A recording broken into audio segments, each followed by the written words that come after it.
The American dream does not come to those who fall asleep. The American dream.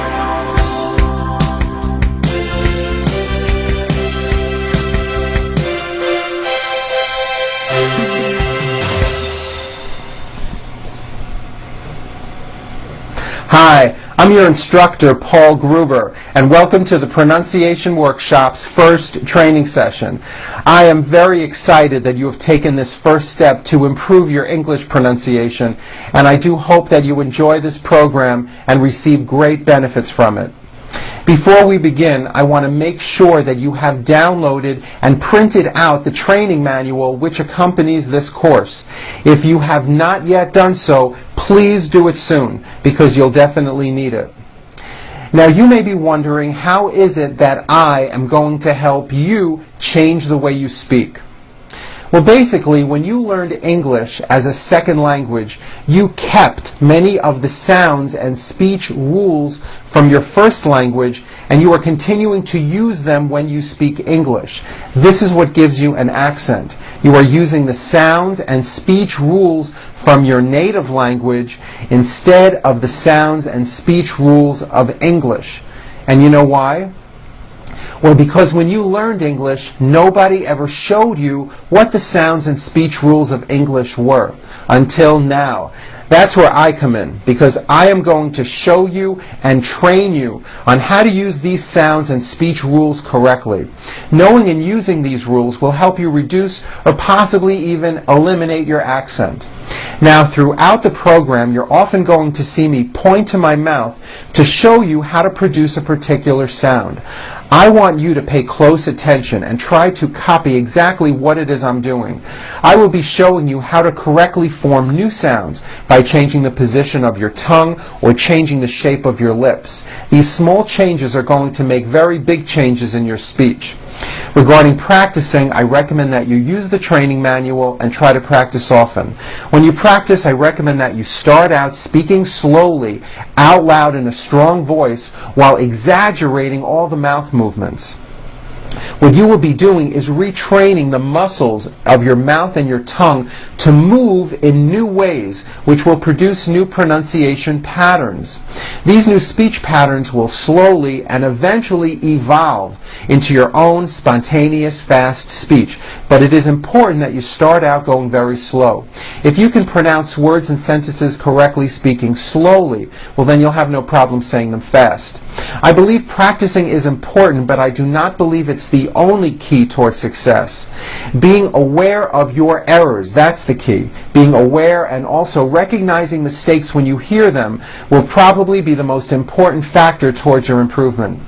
Another thing I'd like you to keep in mind, and I'm sure you may have noticed this already, is that when most Americans speak, you will notice that we seem to open our mouths a lot, and there's a great amount of mouth movement.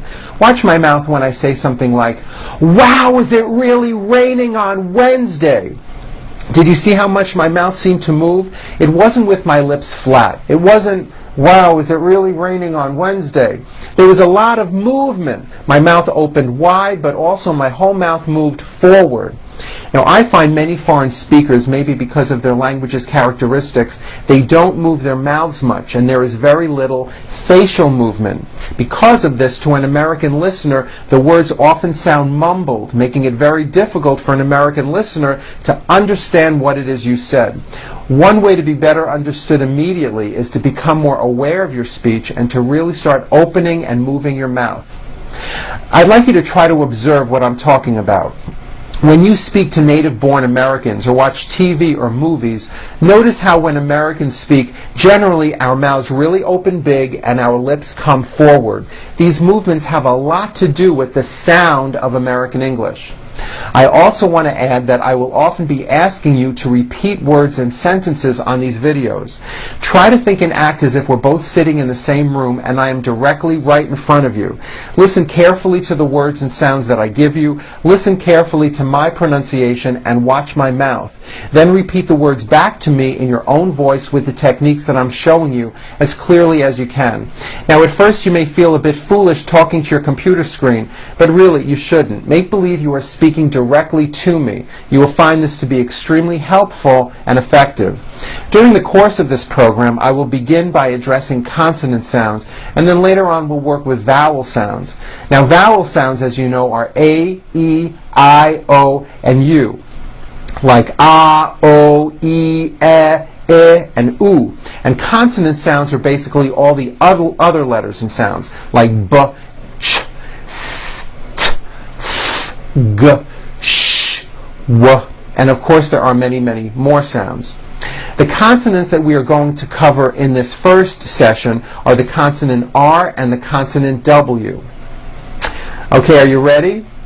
Here we go. Let's get started. Let's start with the American R. R's are everywhere. They are probably the most commonly occurring consonant sound in English. One reason for this is that R's affect vowel sounds, especially when an R falls at the end of a word or after a vowel sound, as in the word car, or the word air, or the word turn. After working with so many non-native English speakers from around the world, I believe the R sound is one of the main causes for being misunderstood in American English. Therefore, this is why I've chosen to start out with this sound.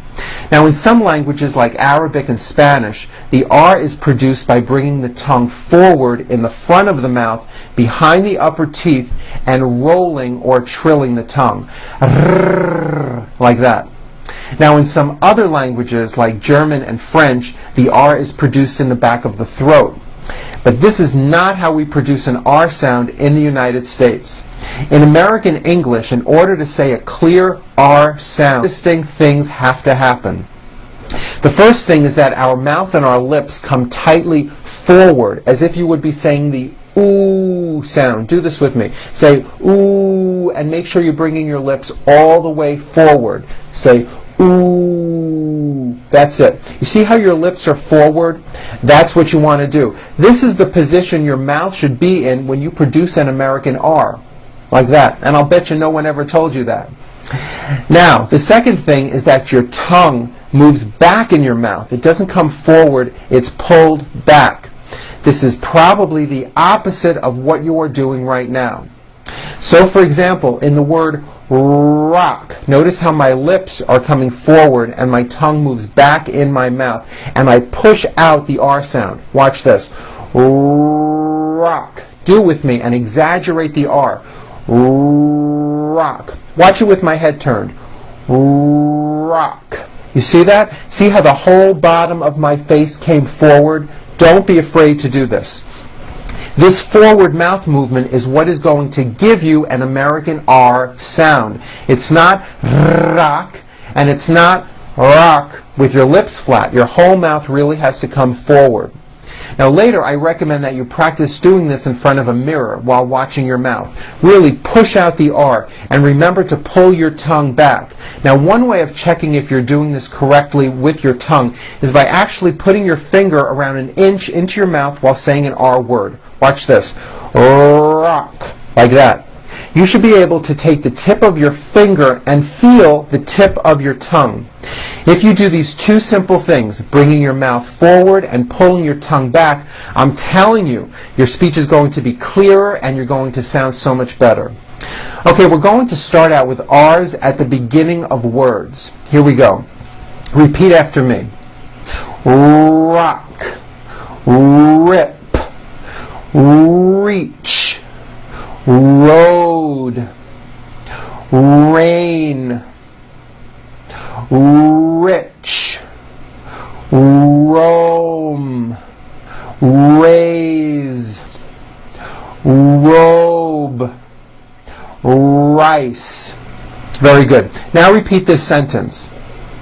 The round rooster rushed into the wrong road. Very good. Now, pronouncing R's like this may feel a little weird to you, but if you notice, this is how most Americans talk. Okay, now let's do R's at the end of words or after a vowel. When a foreign speaker produces an R which is at the end of a word or follows a vowel, it's usually very weak. It's not really heard, and it leaves the word open or unfinished. Like in the word car. Now you may say ka, ending with an A vowel, but it's not ka, it's car. Your tongue has to pull back. Car. And also your lips close a little bit in the front. The R needs to be very strong and you need to close the word. Car. Let's practice these words. Repeat after me. Car. Far. Star. Door. Bear. For. Air.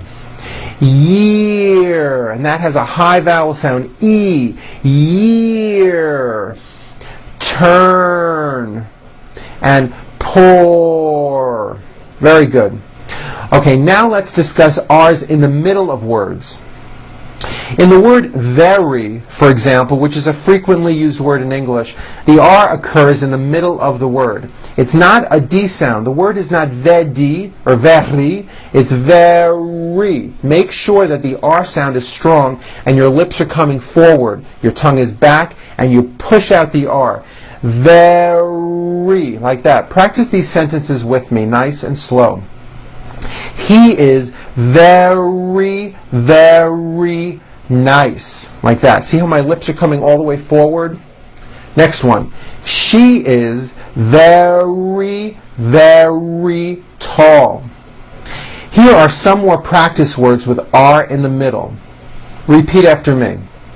Direction, arrange, erase, correct, marry, garage, original, hurry, zero, marine, berry, operation, caring, arrive, everyone.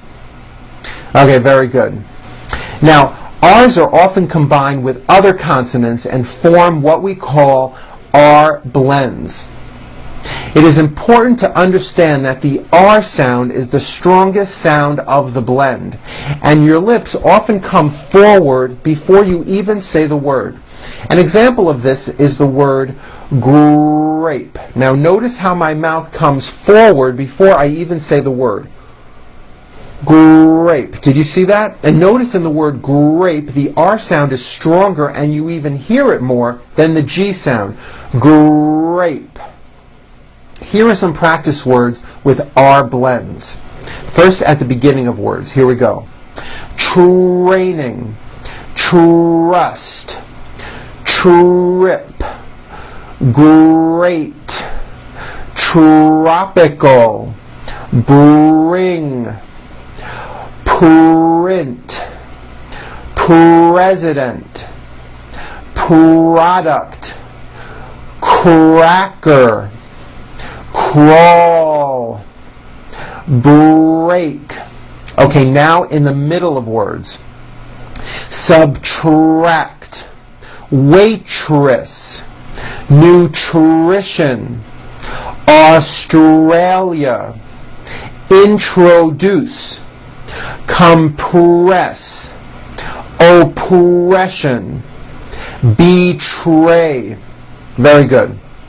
Okay, now let's practice R sounds in sentences. These sentences are filled with R's. Keep the R sounds strong. Don't forget to bring your mouth forward and pull your tongue back. Say these sentences with me. Here we go. The story he read on the radio was incorrect. Her career in the law firm is permanent. Richard and Brooke took a ride in their brand new Range Rover truck. Everyone will respect the royal family when they arrive at the airport. Be sure to close the word air. It's not airport, it's air. Airport. Like that with a strong R sound. The trip to the Rocky Mountains will be rescheduled on Friday. Very good. Okay, now let's talk about W sounds. W sounds are very similar to R sounds. The major thing to keep in mind is that in English, when you see a W, it always has a W sound. Like in the word what.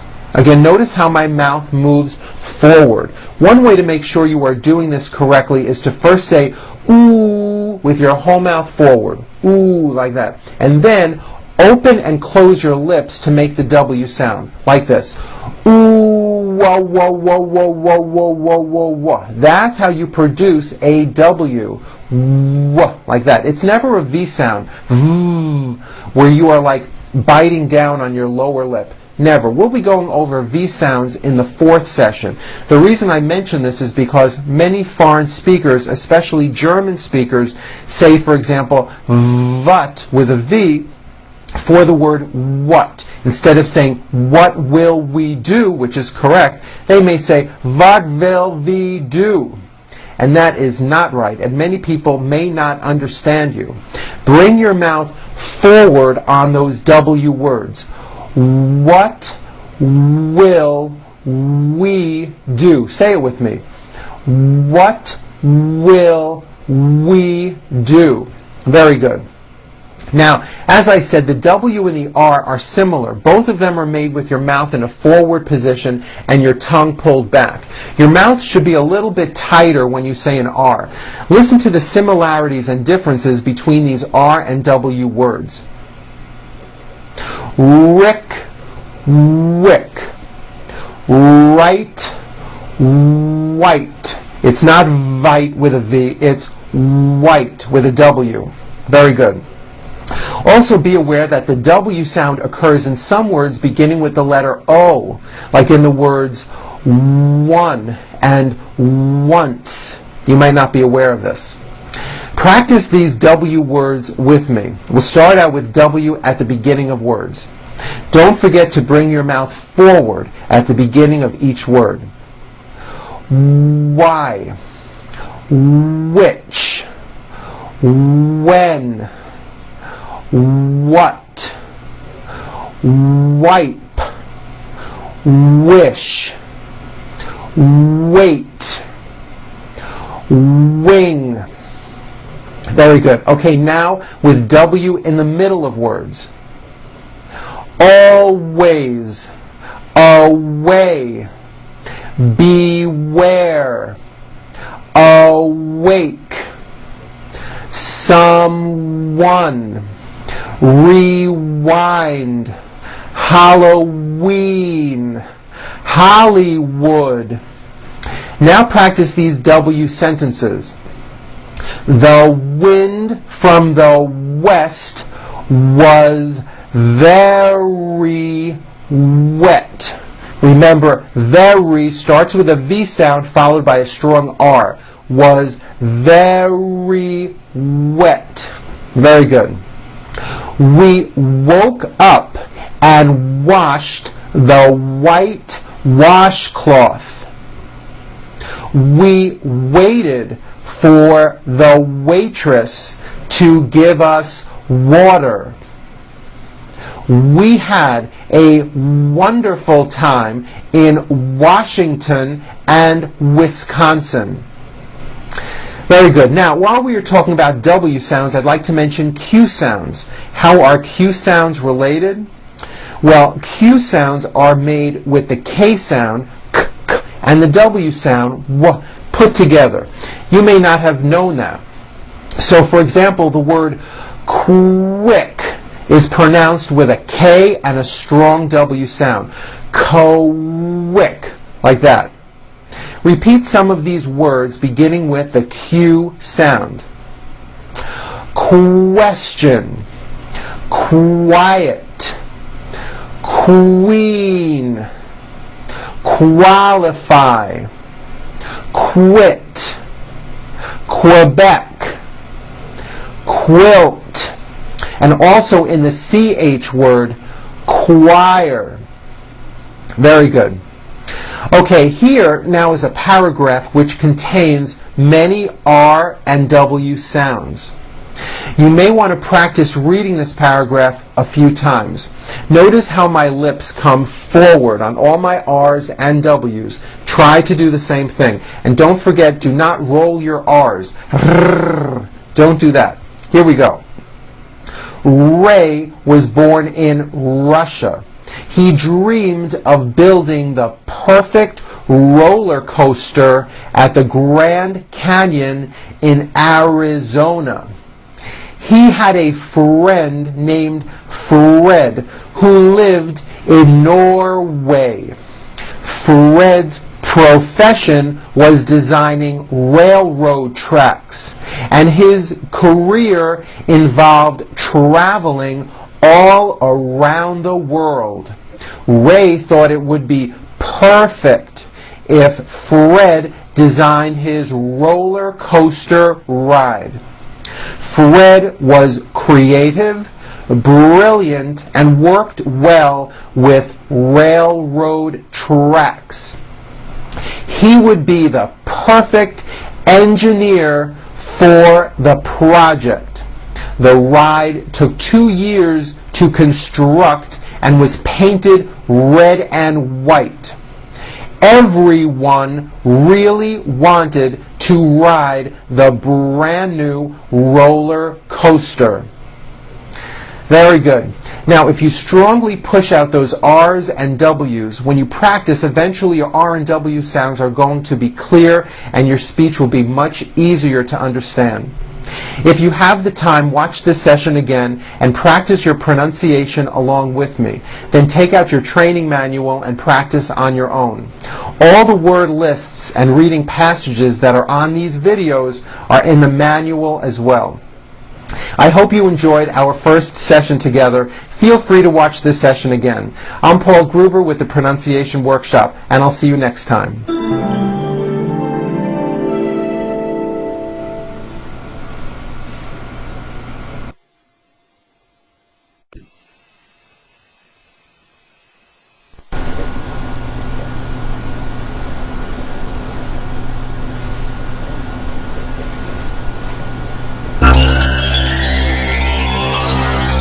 The American dream does not come to those who fall asleep. The American dream.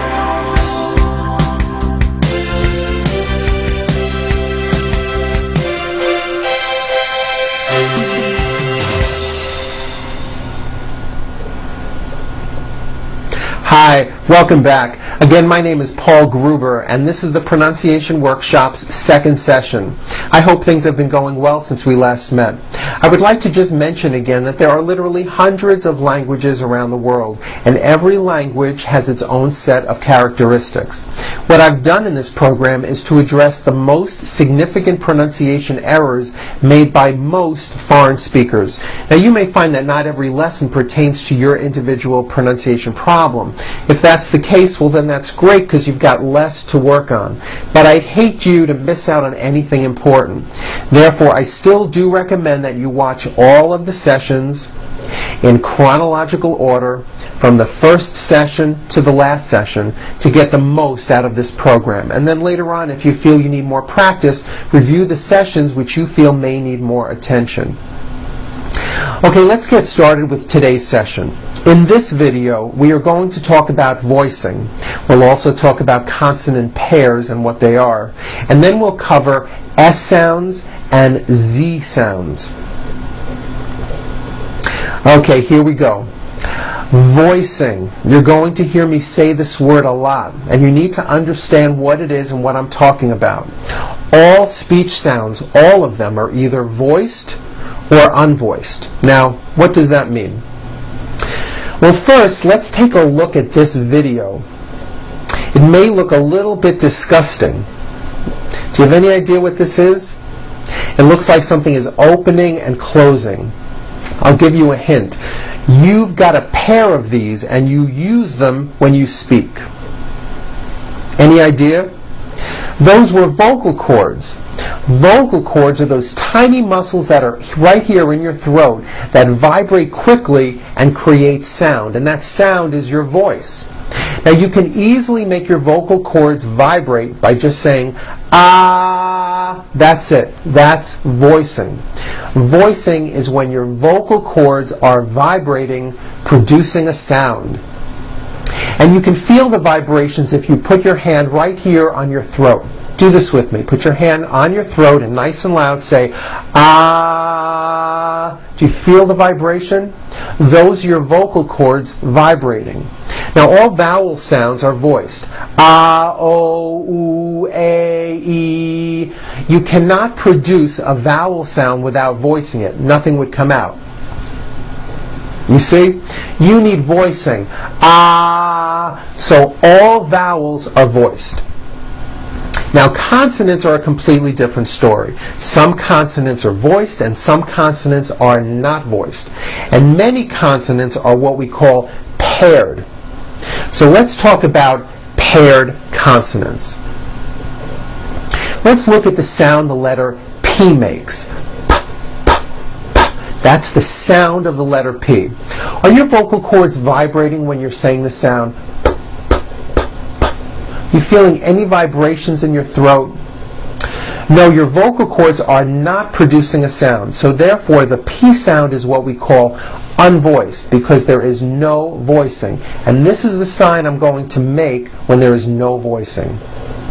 So now let's look at the same sound, the P sound, but this time we'll add voicing by vibrating our vocal cords. Now we won't change a thing with our mouths, we'll keep that the same, we'll just add voicing. So what happens to the P sound? B. It becomes a B sound. Watch again. P, no voicing. B voicing. B. You see that everything here stays the same. The only difference is my vocal cords are either vibrating or they're not vibrating. So we say the P sound and the B sound are paired consonants.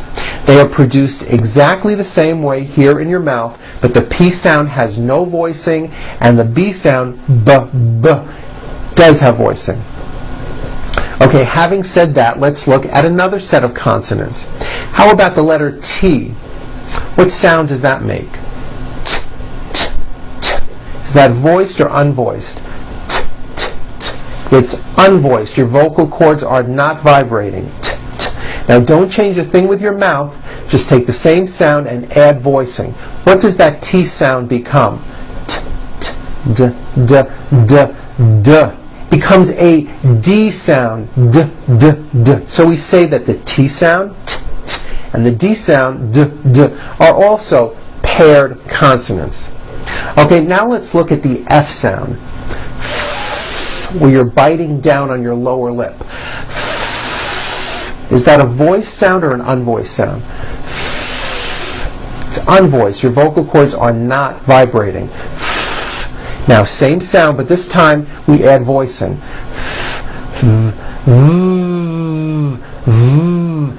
V. It becomes a V. You see that? F, no voicing, V voicing. So the F and the V are also paired consonants. There are many more consonants that are paired, and we'll get to those at another time. But for now, I'm going to mention just one more. The S consonant, made with air going through your front teeth. Any voicing going on with the sound? No, the S sound is unvoiced. Now what would be if you didn't change a thing, you just added voicing? What would the S sound become? It would become a Z sound. Z. So S has no voicing. Z has voicing. Z. So we say the S sound and the Z sound are also paired consonants. And this brings us to what I'd like to cover today. S sounds, Z sounds, Z, and how they work in terms of word endings. I find that most people who learn English as a second language do not use the proper voicing on S and Z endings, and what happens is it can cause your speech to sound unclear and sometimes may cause you to be misunderstood. I'm going to show you 3 easy rules that will help you pronounce many of these words correctly. This first rule is easy, and this one I know you probably do already. Rule number 1. If the last sound in a word is unvoiced and you're adding an S, well then the S remains unvoiced too. Let me explain that. Take the word cup. Cup. It ends with an unvoiced P. Cup. Well then if you add an S to the word cup to make it plural, the S you add also remains unvoiced. So for example, you have 1 cup or 2 cups. There's no voicing at the end of that word. The S remains unvoiced. 1 cup, 2 cups. That's easy. You already do this. I'll show you another word. Cat. Cat ends with an unvoiced T. 1 cat, 2 cats. Again, the S ending is unvoiced. Cats. Now this also goes for verbs, like in the verb break. I break. Break ends with an unvoiced K sound. K, k. There's no voicing on that K. So when you put the word in the third person, he breaks, the S you add also remains unvoiced. He breaks. I stop ends with an unvoiced P. P, p. I stop. He stops. Unvoiced S. Stops. Now, as I said, you already follow this rule, and there really isn't anything new to know. But on rule number 2, now this one you probably do not do, so pay close attention to this rule. When adding an S to a word to make it plural, if a word ends with any of these sounds, s, z, sh, ch, or j, as in judge, and don't worry, you really don't need to memorize this, it will become automatic. When you add an S ending, this time we always add the ending is with a voiced Z. Is. It doesn't matter that it's spelled with an S, it's never is, unvoiced, never. It's always is with a voiced Z. Okay, do this with me. Put your hand on your throat, because I want you to feel the vibration in your neck, and say is. Feel that right here, is. Okay, so let's look at the word page, for example, which ends in a voiced sound. 1 page becomes 2 pages with that voiced Z. 2 pages. It's not 2 pages, unvoiced, no. It's 2 pages with a voiced Z. Even though you spell the word like this, in American English you pronounce the word like this. Pages. You're probably saying, I never knew that. See what you're learning from me? Okay, let's look at another word. In the word bus, for example, bus ends with an S sound. S, bus. So if you make it plural, you're going to add the ending is with a voiced Z. So we've got 1 bus or 2 buses. Buses. 2 buses. The last sound you hear is that voiced Z. Buses. Next one, lunch. Lunch ends with a CH sound. Ch. So we've got 1 lunch or 2 lunch is. Lunches. Very good. Let's do some verbs. Raise, meaning like to raise my hand. Now this word is a bit unusual because even though it is spelled with an S, it's pronounced with a voiced Z. Raise. So we say I raise with a voiced Z ending, and he raises. Raises. He raises his hand. It's voiced. Next one, brush, like to brush my teeth. I brush. He brushes. Brushes. It's a voiced ending. Push. I push. He pushes. He pushes. Very good. By voicing these endings, your speech will become clearer, sharper, and cleaner. Most likely you haven't noticed that American English is spoken this way, but now that I've pointed it out, listen for it when you hear people speak. To an American listener, this makes a very big difference. Okay, here comes the third rule. This one's easy. If a word ends with a vowel sound, all you do is add a voiced Z. It's simple. Let's look at the word tree. The last sound you hear in that word is the vowel E. And remember, a vowel is always voiced. So the word ends in a voiced sound. Tree. So what you want to do if you're going to add an S to a word like this to make it plural is you continue the voicing throughout the whole word and add on a voiced Z. So here we go. You've got one tree or two trees. It's not trees with an unvoiced S. It's trees with that voiced ending. You see that? Another example, the word day. It ends with the vowel sound A. So you have one day or two days. It's not days, unvoiced. It's days with a voiced Z ending. Next one, shoe. One shoe. Two shoes. Next is the verb fly, which ends in the vowel sound I. So you've got I fly, he flies. Keep that ending voiced. Flies. The last sound you hear in the word game is the M sound, which is a voiced consonant. So because of that, when you add an S, the S should also be voiced. One game, two games. Games. Another word, head, ends with a voiced D. So we've got one head or two heads. Heads. It's voiced. Two heads. Very good. Next word, train, ends with a voiced N. See that? So you've got one train or two trains.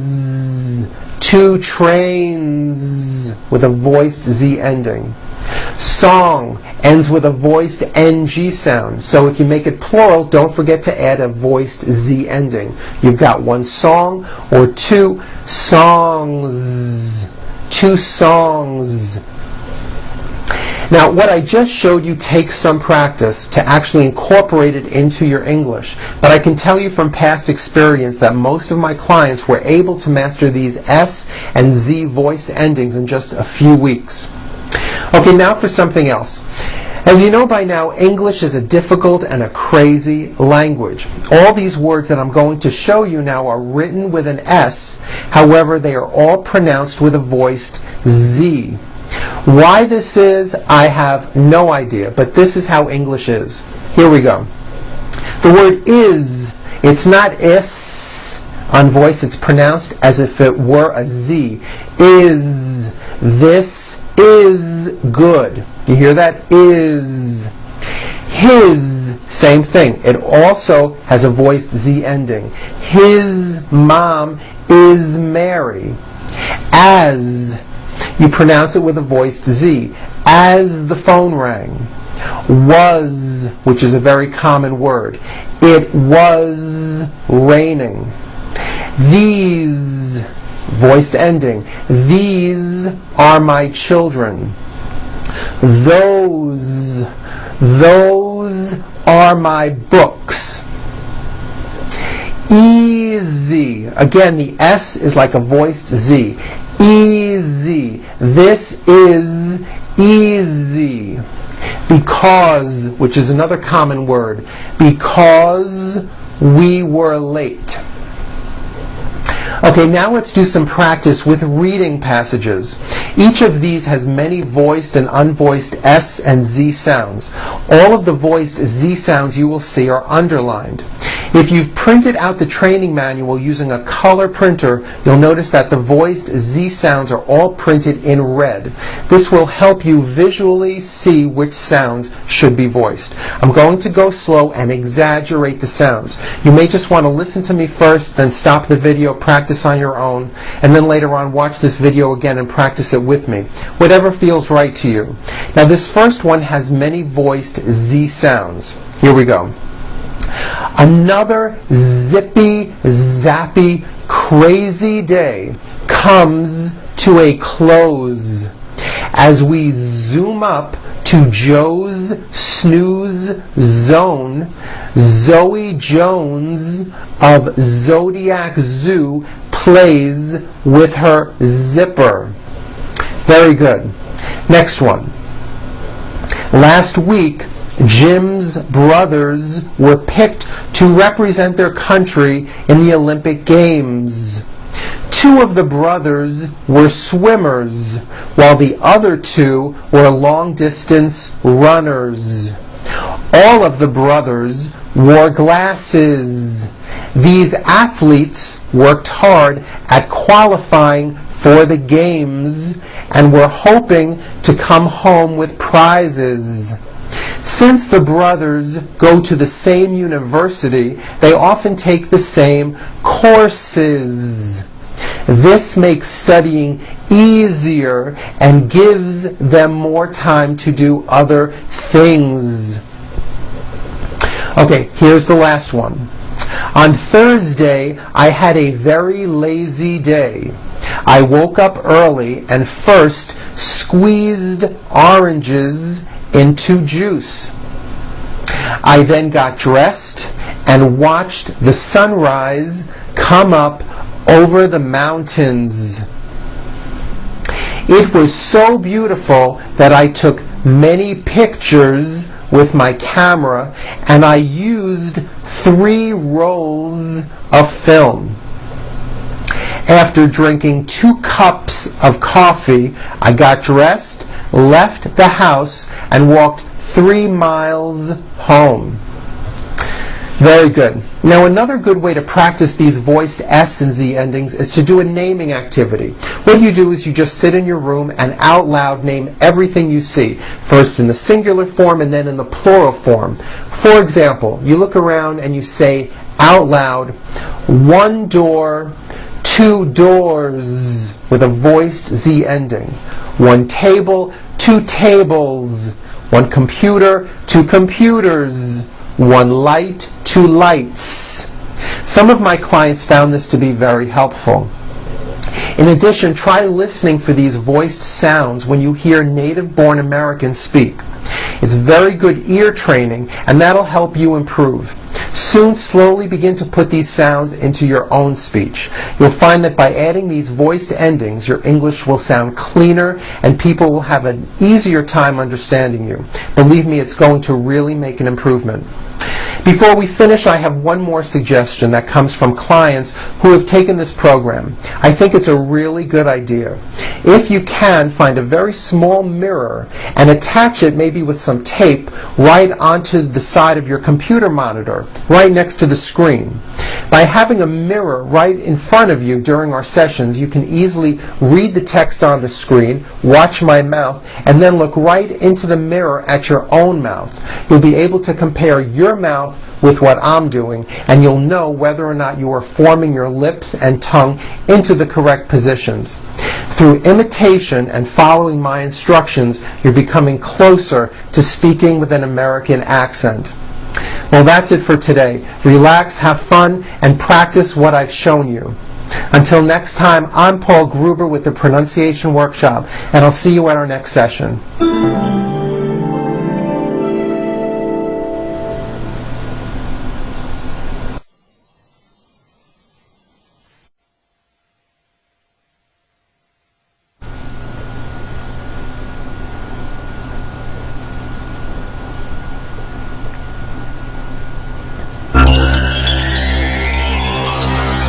The American dream does not come to those who fall asleep. The American dream.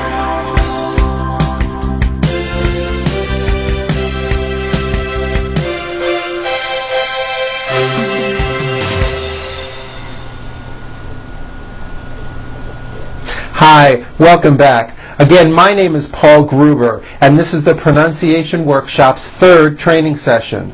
In this class, we will cover the American TH sounds, both the unvoiced TH and the voiced TH.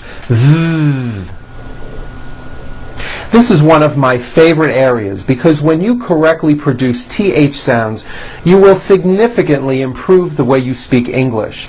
Later on in this video, we will also address voiced T sounds.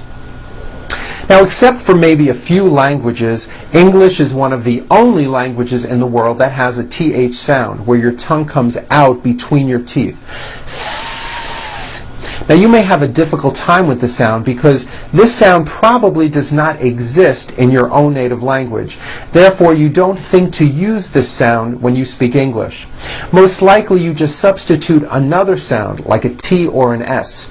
So instead of saying a word like thumb, my thumb, which this is, and notice how my tongue is coming out, my thumb, you've been saying tum, my tum, or my thumb, and your tongue is not coming out. That is not correct. If you make mistakes like this in connected speech over and over again, there's a good chance people are not going to understand you. I have found that some people from different cultures of the world find the idea of sticking out their tongue when they speak to be rude and offensive, even if it is to produce a TH sound. I want you to understand that this is how Americans speak English, and it is something that you must become comfortable with if you wish to speak well. To produce TH sounds correctly, you need to first stick your tongue out between your teeth and bite down slightly. Then blow. This creates air friction. The sound comes from the air friction and should be pretty loud. Keep your tongue flat and maintain an even, steady flow of air. Now, I'm not just saying stick it out a little bit. I'm saying stick it way out, at least while you're practicing, to get used to the feeling. The TH sound comes from the air and the friction. You have got to hear it, and it should be somewhat loud. Like that. If you're like most people, you may need to work on this a little bit, but trust me, I know you can do it. Hundreds of my clients who have never produced a TH sound in their lives are speaking English clearly and beautifully because they've learned how to do this. It may help if you look in a mirror and watch your mouth and your tongue. See if you can maintain the airflow for 3 seconds.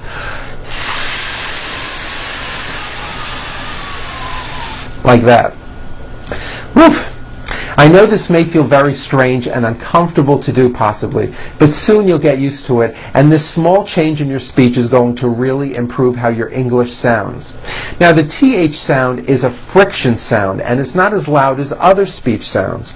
Therefore, American speakers stretch them out a little bit. We don't even realize we do this, but this makes the sound come out clearer. Let me show you what I mean. Let's look again at the word thumb. For practicing purposes, think of the word in 2 beats. 1, 2. Thumb, like that. You see that? Notice how long I'm holding the TH sound. Thumb. It's not good enough just to put your tongue between your teeth and say a TH word like this. Thumb. You see that? My tongue came out, but there was never any air friction. That's not good. You must stretch out the TH sound and hear the air friction. Thumb, like that. Let's practice some words with TH sounds. First, at the beginning of words. Here we go. Thanks. Thick. Thunder. Thursday. Think. Now in the middle of words. Anything. Bath mat. Toothpick.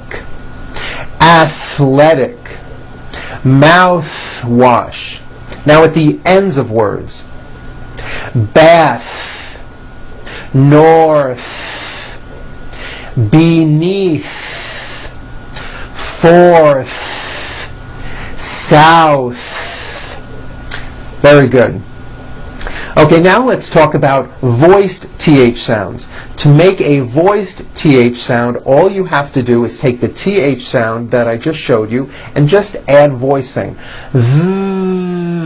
That's the voiced TH. You should be able to feel a strong vibration in your throat and on your tongue.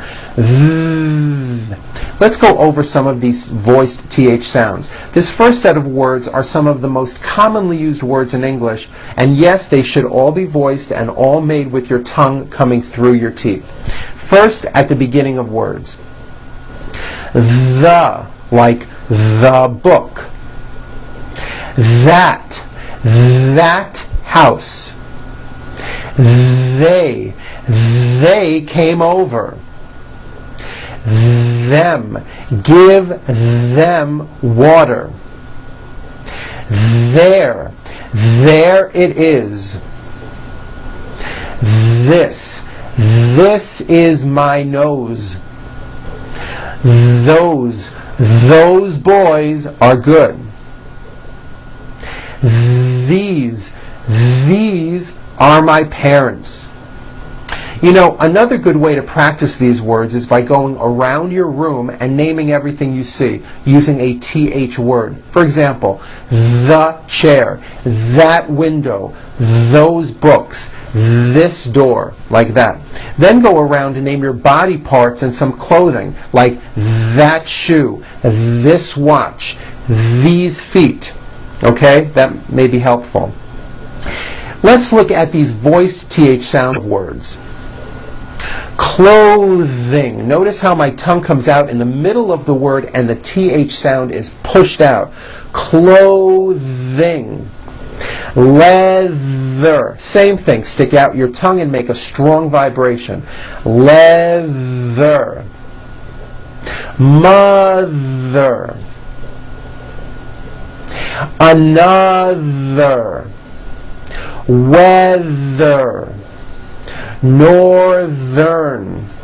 And now at the ends of words. Smooth. Believe it or not, the TH sound in smooth is voiced. Most foreign speakers say this word incorrectly. They say smooth with an unvoiced TH, but it's voiced. Smooth. Bathe. The word bath is a noun with an unvoiced TH. Bath. But when you change it into a verb, to bathe, the vowel changes to an A sound and the TH is voiced. Bathe, like in bathing suit. Breathe, same thing. Breath is a noun. Take a breath, unvoiced. But when you change it into a verb, the vowel changes and it becomes breathe. I am breathing with a voiced TH. Now let's do some practice phrases. These all have voiced and unvoiced TH sounds. Repeat after me. This and that. A tablecloth. Winter clothing. Athens, Greece. That's the one. Her skin is smooth. 30 days notice. A famous author. Here and there. False teeth. Thread the needle. A thoughtful gift. Thunder and lightning. Thumbs up. Repeat these sentences. Thelma arrived in town last Thursday. I'm having trouble threading this needle. I need 33 thick thermometers. The thing they like best about Athens is the weather. This thrilling novel was written by a famous author. He will be through with his work at 3:30. Now and then she likes to buy new clothing. They thought they were going to northern Spain. Which tablecloth shall we use for the party? That was the 33rd theater to open. Now, I'd like to talk about THR blends, which is a combination of a TH sound and an R sound, like in the word thrill or throw. When producing these blends, I want you to be aware that the R is the strongest sound of the blend and is louder than the TH, just like what we talked about in the first session. So when you see a word which begins with THR, first make the TH sound and then strongly push out the R. Let's practice a few of these. Thread, thread the needle. Throw, throw the ball. Throat, my throat is sore. Thrill, a thrilling ride. 3 more days. Threw, yesterday he threw the ball. Throne, the king sits on a throne. Okay, now let's go over this reading paragraph. It has many TH sounds and it might be difficult, but it is a very good paragraph to practice on. You may want to watch me do this a number of times. Keep your eyes on my mouth and notice how often my tongue comes out. Try to do the same thing. Here we go. Nurse Thatcher was thankful it was Thursday. She knew that on Thursday she had to deliver 33 boxes of thermometers to the North American Athletic Club. They thought that thermometers were necessary for testing the hydrotherapy baths. This was thought to benefit the athletes with arthritis. The athletic trainers required authorization to provide hydrotherapy to the youthful athletes on the 3 bulletin boards with thumbtacks throughout the athletic club. Rather than risk the health of the athletes, they thoroughly checked the thousands of thermometers to ensure their worthiness. Otherwise, they needed to be thrown away. Very good. I hope that wasn't too bad. As I said, that is an excellent paragraph to practice on. You should review it a few times if you can. Okay, now, as I've always said, English is a crazy language and there always seems to be exceptions. Here are a few TH exceptions that I'd like to point out. Although these next words and names are spelled with a TH, they are pronounced as if they were spelled with a normal T, like that. And these words are Thomas, Thompson, Teresa, Thailand, Thames, like the river, Esther, and thyme, which is a spice. Okay, now let's take a moment and talk about T sounds. The T sound is an unvoiced sound, like in the name Tom or the word TV. If you add voicing to a T, what do you get? T, t, t, d, d, a D. Remember? We went over this in the first session. What I want to tell you is, in American pronunciation, we like to make things easy. So if a letter T falls between 2 vowel sounds, which are voiced, so if it falls in the middle of vowels, then the T is pronounced as a D and the whole word is voiced. This is very easy and you may already be doing this correctly. Here are 3 examples. Water is pronounced as water. The T turns into a D and the whole word is voiced. Water. I want water. Better becomes better. She's feeling better. And butter becomes butter. Please pass the butter. This should be simple. So now that you know that, practice saying this poem with me. Remember, all the T's are pronounced as D's because they fall between vowels. Betty bought a bit of better butter. But, said she, this butter's bitter. If I put it in my batter, it'll make my batter bitter. Again, notice that you do not hear any T sounds. T, t. They're only D's, d, d, which are voiced. Go over this poem a few times. It's also printed in your manual. Once you get good at it, try speeding it up. I'll do it one more time for you, a little bit faster. Betty bought a bit of better butter. But, said she, this butter's bitter. If I put it in my batter, it'll make my batter bitter. Well, that was a mouthful. Okay, start by practicing it slow and then later get faster. Try to let the words just roll out of your mouth. That's it for today's session. Try spending some time in front of a mirror and practicing those TH sounds like thumb and throw. This small change will really improve your English and make you a lot more understandable. I'm Paul Gruber with the Pronunciation Workshop, and I'll see you at our next session. Goodbye.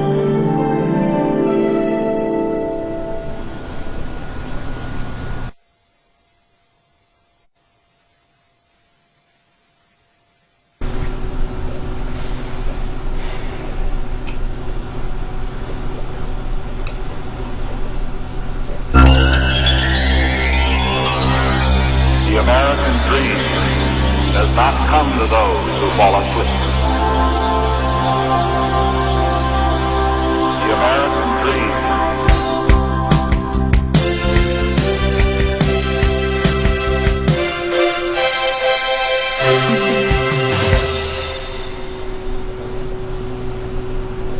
Hi, welcome back. Again, my name is Paul Gruber, and this is the Pronunciation Workshop's 4th training session. I hope things have been going well.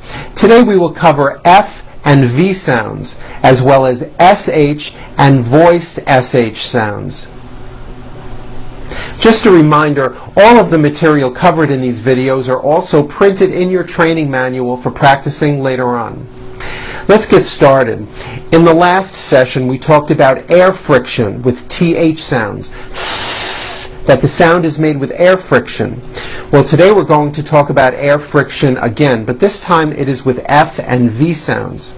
The F and V are paired consonants, and they are both produced exactly the same way, except the F sound is unvoiced and the V sound is voiced. They are both produced by contacting your upper teeth to your lower lip. It sort of feels like you're biting down on your lower lip. Va, va, va, va, like that. Now remember, all that voicing means is that your vocal cords here in your throat are vibrating and making a sound. So the F sound is unvoiced and sounds like this. And the V sound is voiced and sounds like this. Correctly pronouncing these sounds will make your speech much clearer and you more intelligible. Like the TH sounds from the last session, F's and V's are friction sounds and are not that loud, so we stretch these sounds out a little bit so they can be clearly heard. Let's start by looking at the F sound in the word foot. Now, many foreign speakers may use the right positioning by biting down on their lower lip, but they still keep the F very short and they don't create air friction. Therefore, you do not hear the F clearly and it sounds like foot. That's no good. Let me show you what you need to do. First, think of the word as having 2 beats. 1, 2. Hold the F sound for the first full beat. Foot. Like that. Do it again.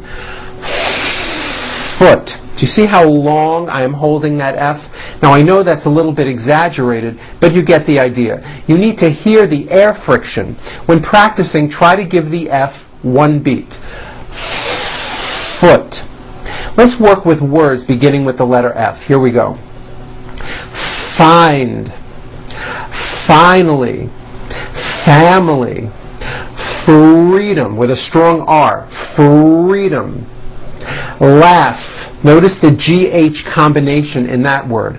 Laugh. Telephone. Notice the PH combination in that word is also pronounced as an F. Telephone. It's the same thing in this next word. Symphony. This is a tricky one because you've got the M sound followed by an F sound. Symphony. And the last word, rough. Notice the GH combination in that word. Rough. Let's work on this paragraph. Do you feel like a physical wreck? Are you fed up with your feeling of fatigue? Have you had enough of feeling rough? Why don't you fight fever with Pharaoh's friend, a medicine that is tough on flu? Very good. Okay, now let's talk about the V sound. First of all, like the F sound, don't make the V sound too short. Let's look at the word vote. You've got to stretch out the V like this.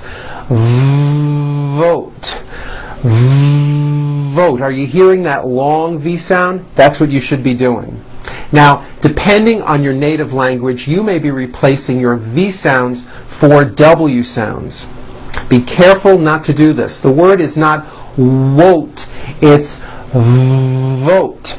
Every V that you will see in English is made with this lip-biting position. V, V, V. When you see a V, it's never wo, wo, wo. It's never a W sound. It's always V, vote, like that. Let's practice some words with the V sound. Here we go.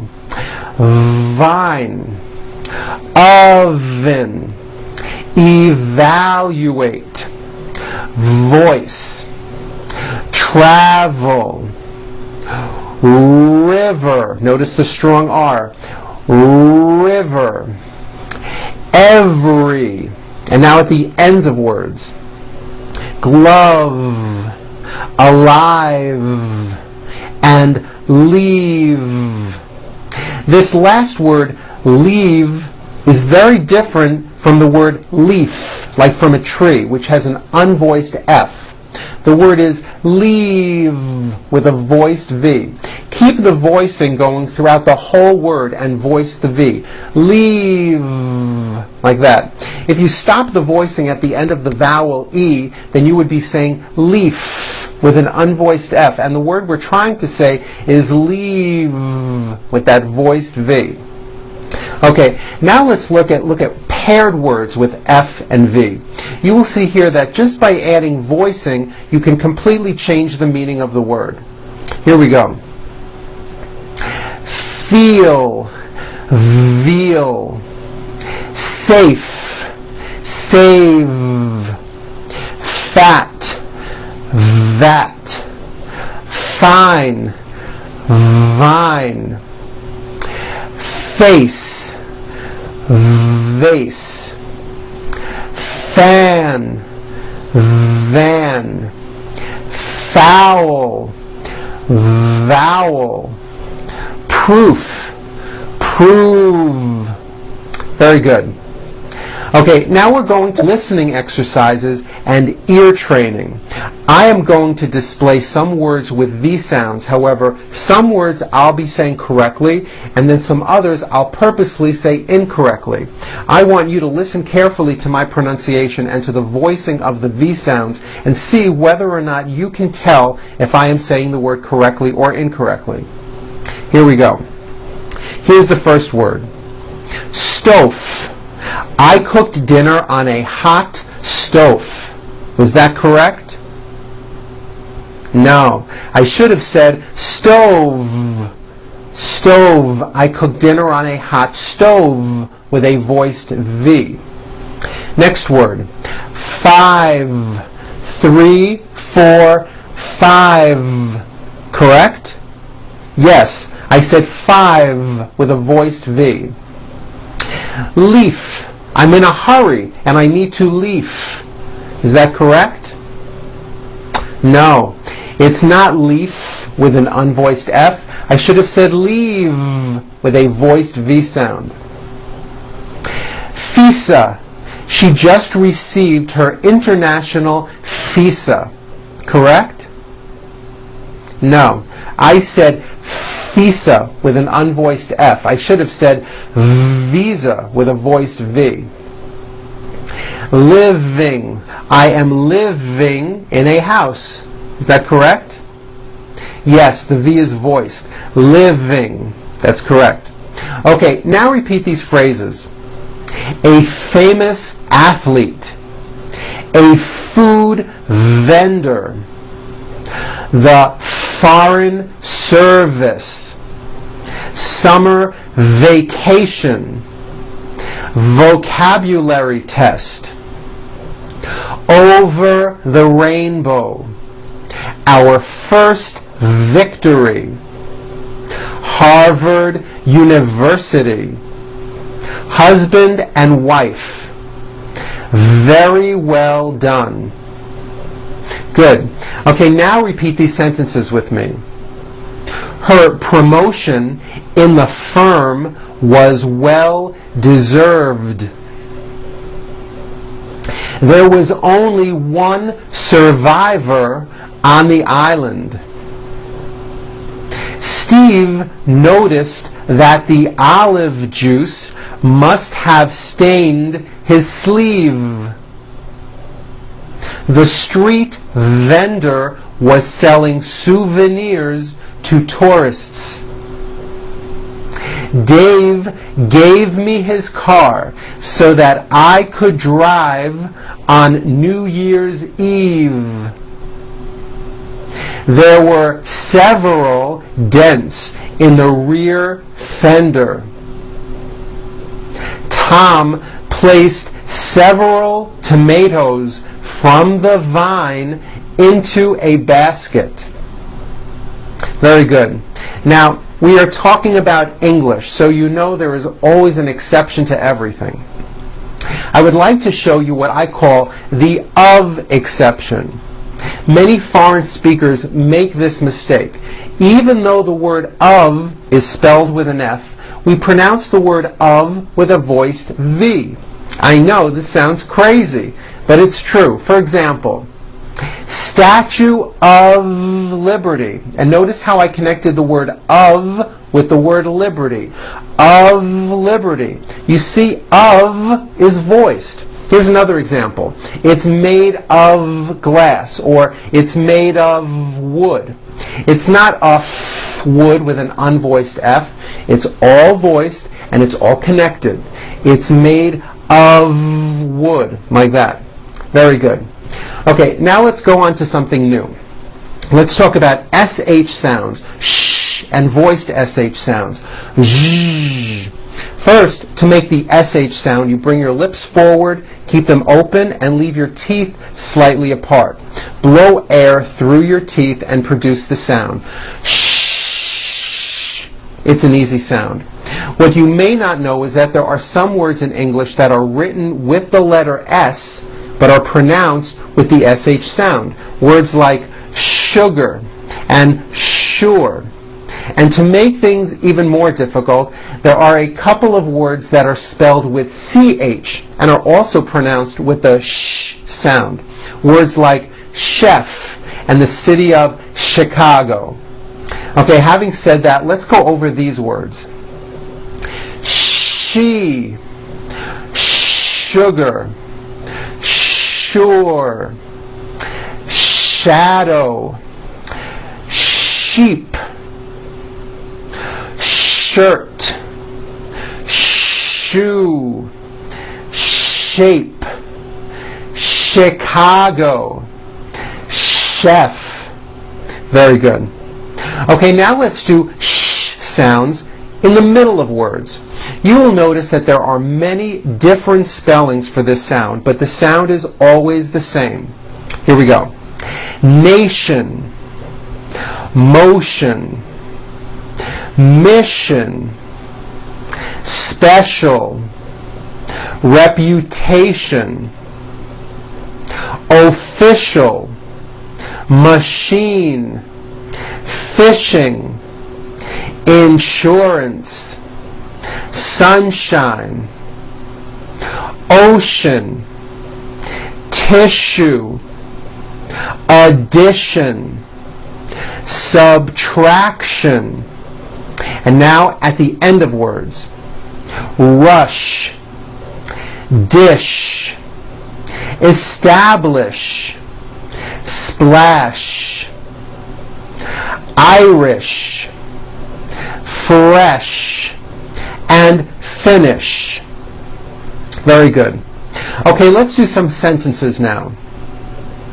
The fishing trip was planned and we left to go to the ocean. Was the chef ashamed to use the precious sugar? Sharon gave a special performance. He will be stationed in Washington, D.C., the nation's capital. She went to a fashion show after taking a shower. She sells seashells by the seashore. The social club was praised for their cooperation. Now try this. Joe's weather machine shows a sharp drop in air pressure, especially offshore. Ships in motion on the ocean should be sure to use caution. Very good. Okay, now let's work on the voiced SH sound. Zh. To produce this sound, first make a sh sound, and then you add voicing. Sh. Zh. Like that. Zh. Now for some people this may take a little bit of practice. You should feel the vibrations right here in your throat. Zh. Believe it or not, this is a very important sound in American English. Many non-native English speakers mispronounce words with this sound, especially the words usual and unusual, which are very, very common. If you are someone that pronounces the word usual as usual, I'm telling you, you are not being understood. Let me show you how to pronounce the word usual correctly. Break it up into 3 syllables. U-ju-o. That second syllable, ju, the one with the underline, needs to be voiced. Put your hand on your throat and feel for the vibration in the second syllable. U-ju-o. Now put it together. Usual. Usual. Like that. Okay, now try unusual. Un-u-ju-o. Unusual. Like that. Very good. Now, let's practice some more words. It may help if you keep your hand right here on your throat to feel the vibrations. Here we go. Vision, visual, conclusion, Asia, version, division, casual, television. Very good. Now, there are only a few words that have the voiced zh sound at the end. A few of these words are the color beige, the word massage, and the word prestige. Okay, now that you are great at this, let's go over some sentences. It's not unusual for people to study division in Asia. I usually use a measuring cup to measure erosion. The beige walls were the usual color in the Treasury building. Very good. you'll find in your manual that there is a worksheet where you could list things that you would consider usual and things that you would consider to be unusual. For practice, fill this in and then read your answers out loud in full sentences, like this. It's usually hot in the summer, and it's unusual for me to be late for an appointment. Great. Well, now it's time to go and practice. You may want to wait a day or two and then watch this training session again. You'll find that seeing this video again will probably be very helpful. Okay, have fun practicing. I'm Paul Gruber for the Pronunciation Workshop, and I'll see you at our next session.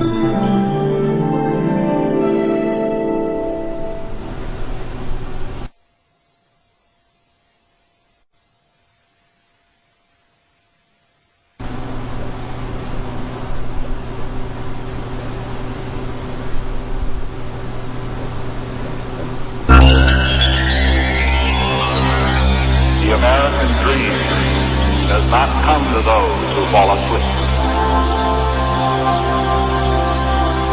The American dream.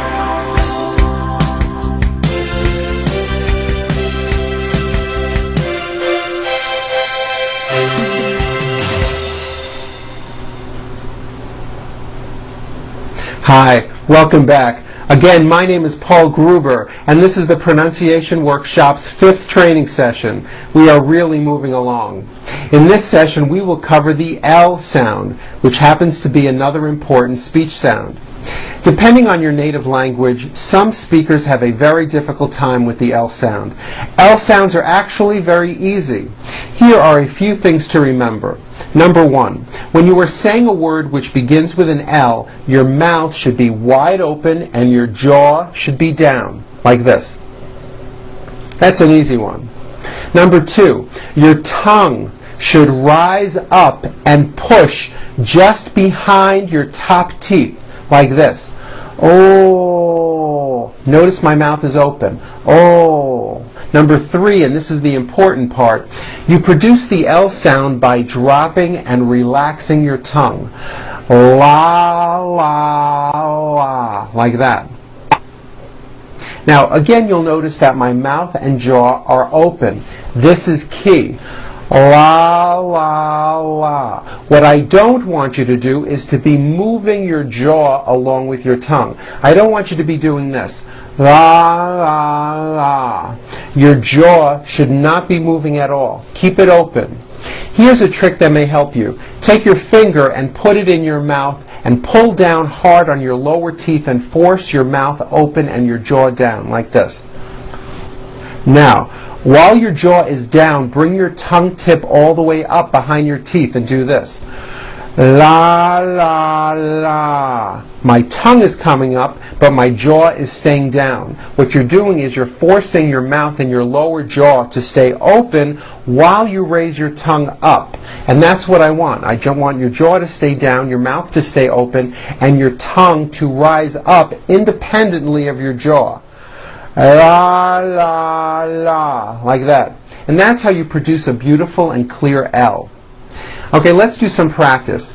Repeat these words beginning with the letter L. Here we go.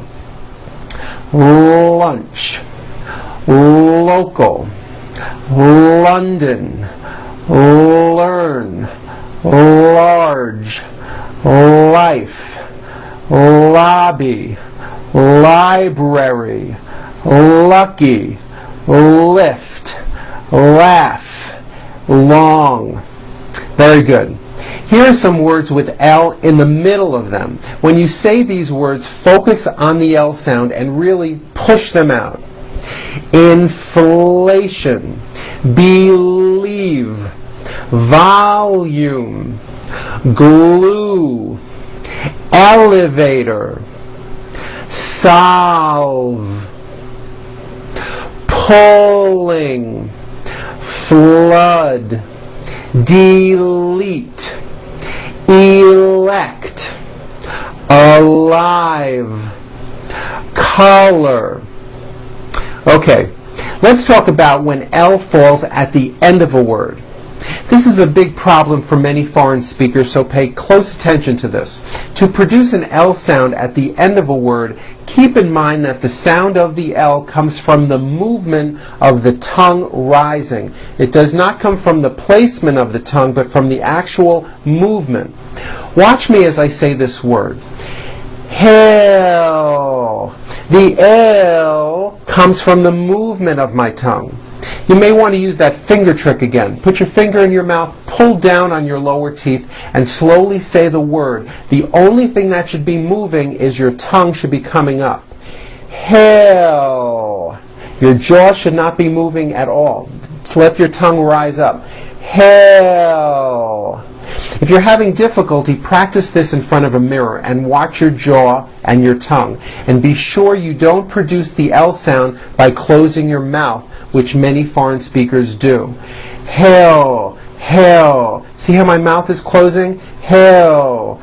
You don't want to do that. That produces a weak L, and to an American listener, it is not clear, and you may not be understood.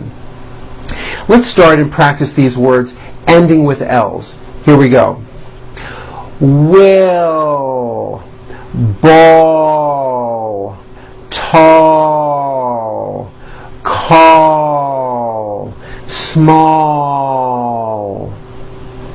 control, bowl, apple, miracle, powerful, control, financial, people. Notice in this last word, people, it's not pronounced people with your tongue not moving. It's people with your tongue slowly moving up and your jaw remaining down. Stretch out that L sound. People. Like that. Here are some sentences that have many L's in them. Listen careful to my example and then repeat. Don't forget to push your tongue behind your upper teeth and to use strong L sounds. Here we go. The lollipop fell into the cool water. Her driver's license was pulled out of the blue golf bag. Blake's bowling ball fell under his tools. Carl could not locate the lemons or the limes. The school was a mile away from the hill. The golf club was made of steel. Al's goal was to play baseball with Carol. A certified letter was delivered for the enrollment list. It was revealing to look at the smiling lawyer. Very good. Now let's try reciting this poem with FL blends. Here we are combining two sounds that we have already covered, the F sound and now the L sound. Don't forget to first bite your lip for that F, like that, and then quickly push your tongue up and against your teeth for the L to create the FL blend. Fly, like that. Okay? Let's try this slowly. A flea and a fly flew up in a flue. Said the flea, let us fly. Said the fly, let us flee. So they flew through a flaw in the flue. Okay, let's do that one more time, this time a little bit faster. A flea and a fly flew up in a flue. Said the flea, let us fly. Said the fly, let us flee. So they flew through a flaw in the flue. Very good. Okay, these next sentences all have the word will in them. The word will may be difficult for you because it has that final L sound. Remember, try to keep your mouth open, your jaw down as your tongue rises up. By doing this, you will produce a good final L sound. Again, if you're having difficulty, try looking in a mirror. Use your finger and push down on your bottom teeth as you say the word will, like that. This will force you to keep your bottom jaw down as your tongue moves up. Here we go. Will you empty the garbage? Will you ask her to clean the kitchen? Will you prepare a meal for the children? When will you begin your studies at college? When will she purchase the dress for her wedding? Why will he ask them to stay late at work? Why will she bring her baby to the meeting? How will they know if our flight is delayed? Where will the child be going next year? Where will they put all of the pillows? What will she do with the millions of dollars she won? Very good. Now, some Japanese and Chinese speakers in particular have difficulty distinguishing between the L sound and the R sound. Now that we have covered both of these sounds, I would like to go over some paired words containing these sounds. Keep in mind, when you produce an L, your tongue moves forward and up behind your teeth. Oh! When you produce an R sound, your lips move forward, but your tongue moves all the way back. Basically, the L and the R are completely opposite sounds. Listen carefully and repeat these paired words. Red, lead, rick, lick, reef, leaf, rear, leer, rest, less, grass, glass, crime, climb, free, flee. Very good. Okay, I call these next words LR combinations. These words and phrases have an L sound and an R sound right next to each other. This forces you to make a clear L and then roll it right into a strong R. Here we go. Repeat after me. Seal ring, toll road, already, civil rights, railroad, rivalry, coral reef, jewelry, schoolroom, gravel road. Very good. As you can see, L's are a very important sound when it comes to speaking understandable English. You should review this material a few times for practice. Have fun, and I'll see you next time. I'm Paul Gruber with the Pronunciation Workshop. Goodbye.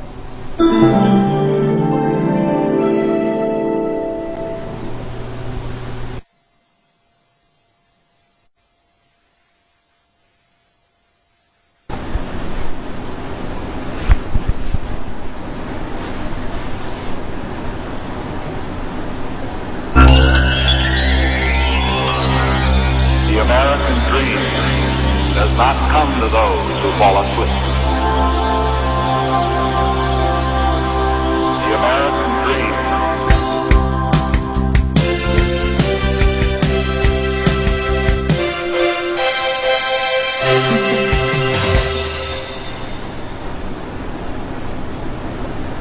Hi, welcome back. Again, my name is Paul Gruber, and this is the Pronunciation Workshop's 6th training session.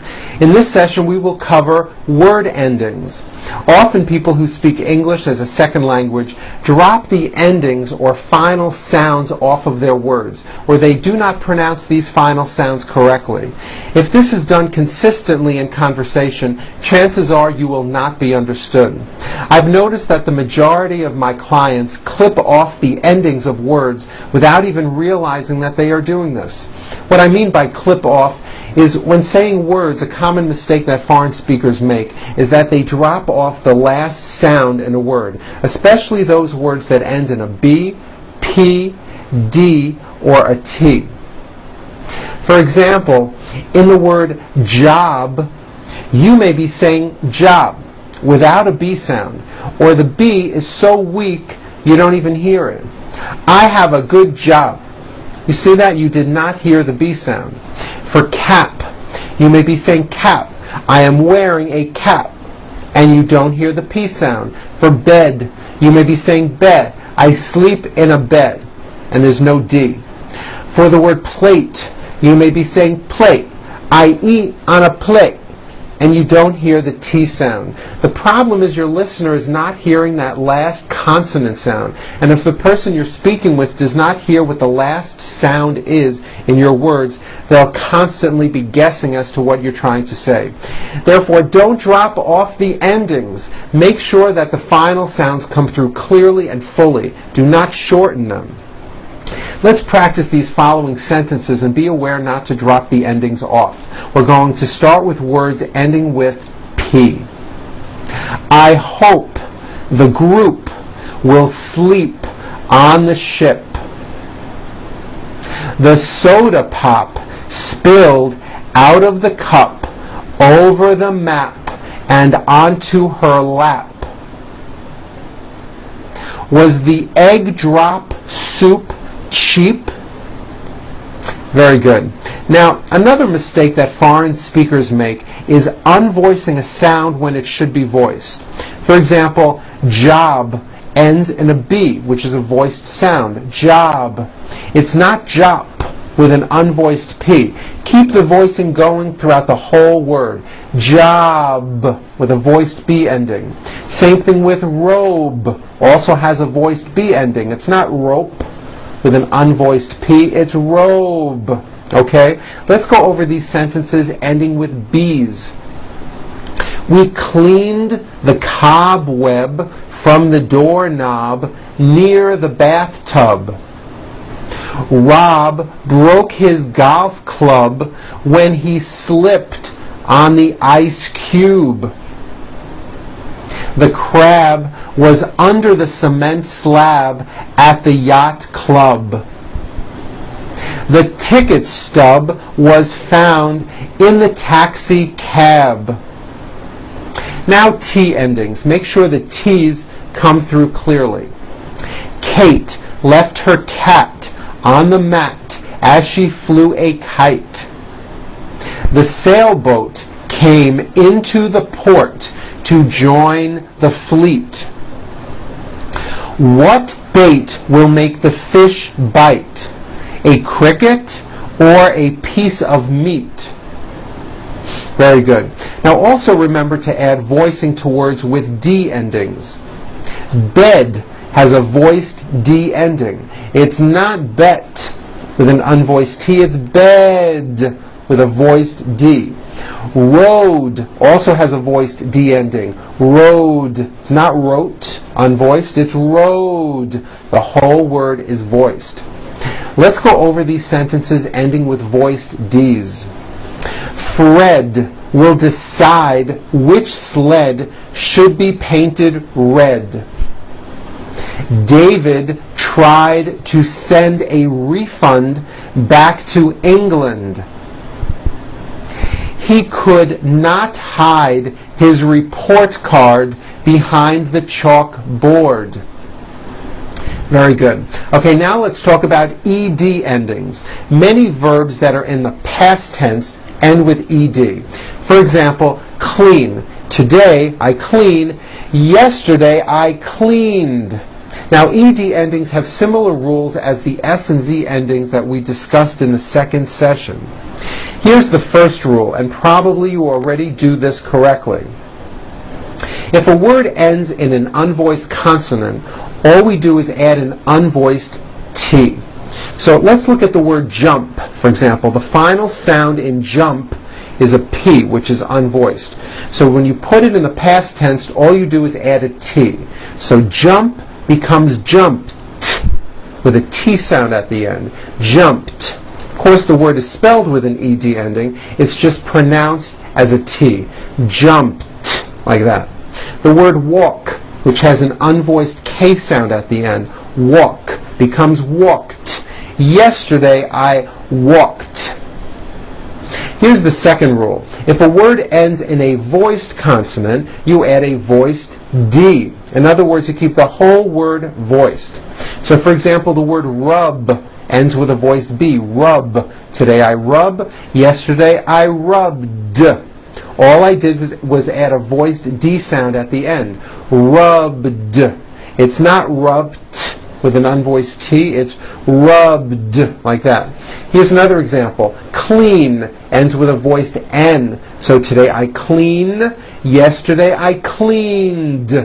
I cleaned the kitchen. Pour becomes poured. I poured the milk. Scrub becomes scrubbed. I scrubbed the floor. Tag becomes tagged. I tagged the clothing. Spill ends with a voiced L sound. Spill. So it becomes spilled. I spilled the juice. Trim becomes trimmed. I trimmed the tree. Move has that voiced V sound. Move. So it becomes moved. I moved to California.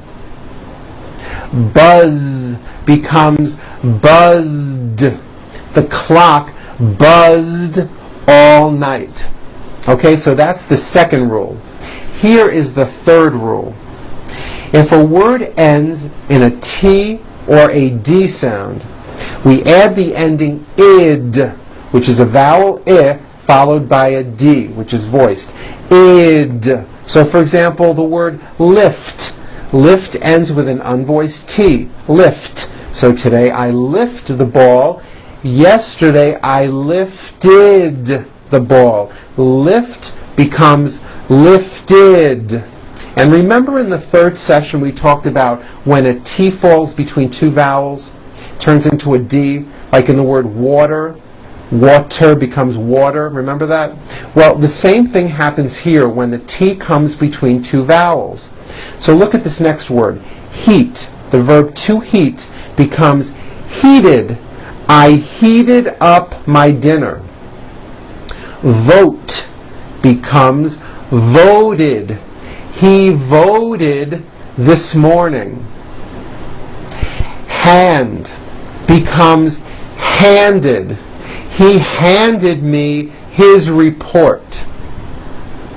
Trade becomes traded. I traded in my old car. Add becomes added. She added some information. Okay, now let's go over these exercises with ed endings. You'll notice that I put a line under all the endings that are voiced to help you remember to add voicing. Here we go. Bob raked the leaves and then started to wash his car. He then loaded up the dishwasher and finished washing his dishes. Susan spilled her drink on the spotted rug. She cleaned it up with a napkin, which wasted a lot of time. He thanked me and offered me money if I picked up the used equipment. Very good. Okay, now let's talk about words that end in NG. Some people who speak English as a second language have gotten into the bad habit of adding a K release sound, k, like that, after an NG ending. For example, in the word ring, it becomes ring, k. The word walking becomes walking, k. The word talking becomes talking, k, like that. That is not right. The problem is there's just this little K sound at the end of the ing sound. Don't do this. It is not right and it does not sound good. Let's talk about the NG sound. There are 3 nasal sounds in English. Nasal sounds are sounds which come out of your nose. Those 3 nasal sounds are M, N, and NG. Ing, like that. Let me show you something. Try to say the M sound, while closing off your nose. You see, you cannot do it because the M sound comes out of your nose. It's a nasal sound. Same thing with the NG sound. Ing comes out of your nose. It's a combination of an N and a G, and it is found at the ends of words like ring and sing. And I want you to realize that there is not a K sound. There is not a K sound. The word is not walking. It's walking with that NG ending. Okay, walking. Let's practice these sentences with NG endings. Here we go. I have a feeling that she is working too much. She has been wearing a hearing aid so that she could sing. He is looking forward to speaking at the Thanksgiving celebration. Very good. Well, that is it for today's session. I hope that you've been enjoying this program so far and are beginning to notice some improvements in the way you are speaking English. I'll bet you are sounding much better already. Have fun practicing those ending sounds, and I'll see you at the next session. I'm Paul Gruber with the Pronunciation Workshop. Goodbye.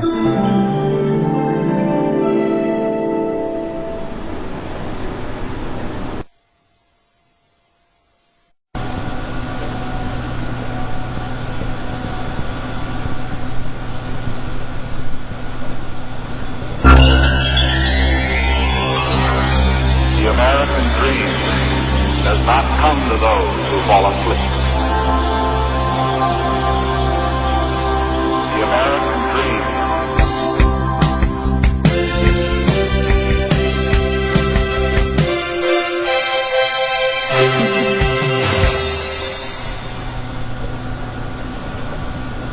Hi, welcome back. Again, my name is Paul Gruber, and this is the Pronunciation Workshop's 7th training session. In this session, we will cover the CH sound, ch, the American J sound, j, and then later on, the H sound, h. Okay, first let's start with the CH. It's a common sound in English. It's a combination of the T sound, t, and the SH sound, sh. When you put these 2 sounds together, you get a ch. It's an unvoiced sound, and you can hear the sound, for example, at the beginning and at the end of the word church. Church. See that? Now, if you take this CH sound and you keep everything in your mouth the same, you just add voicing, it becomes an American J sound. J, J.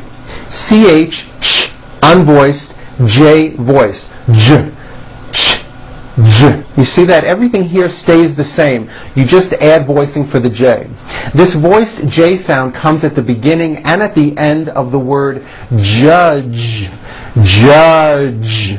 Now, the mistake that many foreign speakers make is that they unvoice the J sound at the end of a word. So, for example, many foreign speakers would pronounce the word judge as judge, turning that last sound into an unvoiced CH. Judge. And that is not right. The J sound in American English is always voiced. J, j, judge. Like that. For you Spanish speakers, whenever you see the letter J in English, it always makes this J sound. It's never a Y sound, never. So, for example, the word job has a J at the beginning. Job. It's never yob, my yob. It's always my job with a strong J sound. Job, my job, like that. Okay? Let's do some practice. Let's start with some CH words. First with CH at the beginning of a word. Here we go. China, cherry, charge, chocolate, challenge, cheese, chunk, chairman. Now with CH falling in the middle. Keychain, lunchbox, Richard, picture. That's a tricky one. It's 2 syllables. You pronounce it picture, picture. Teacher, fortune, nature, beach ball. Now with CH at the ends of words. Detach, teach, porch, march, patch, wrench. Notice the strong R sound at the beginning of that word.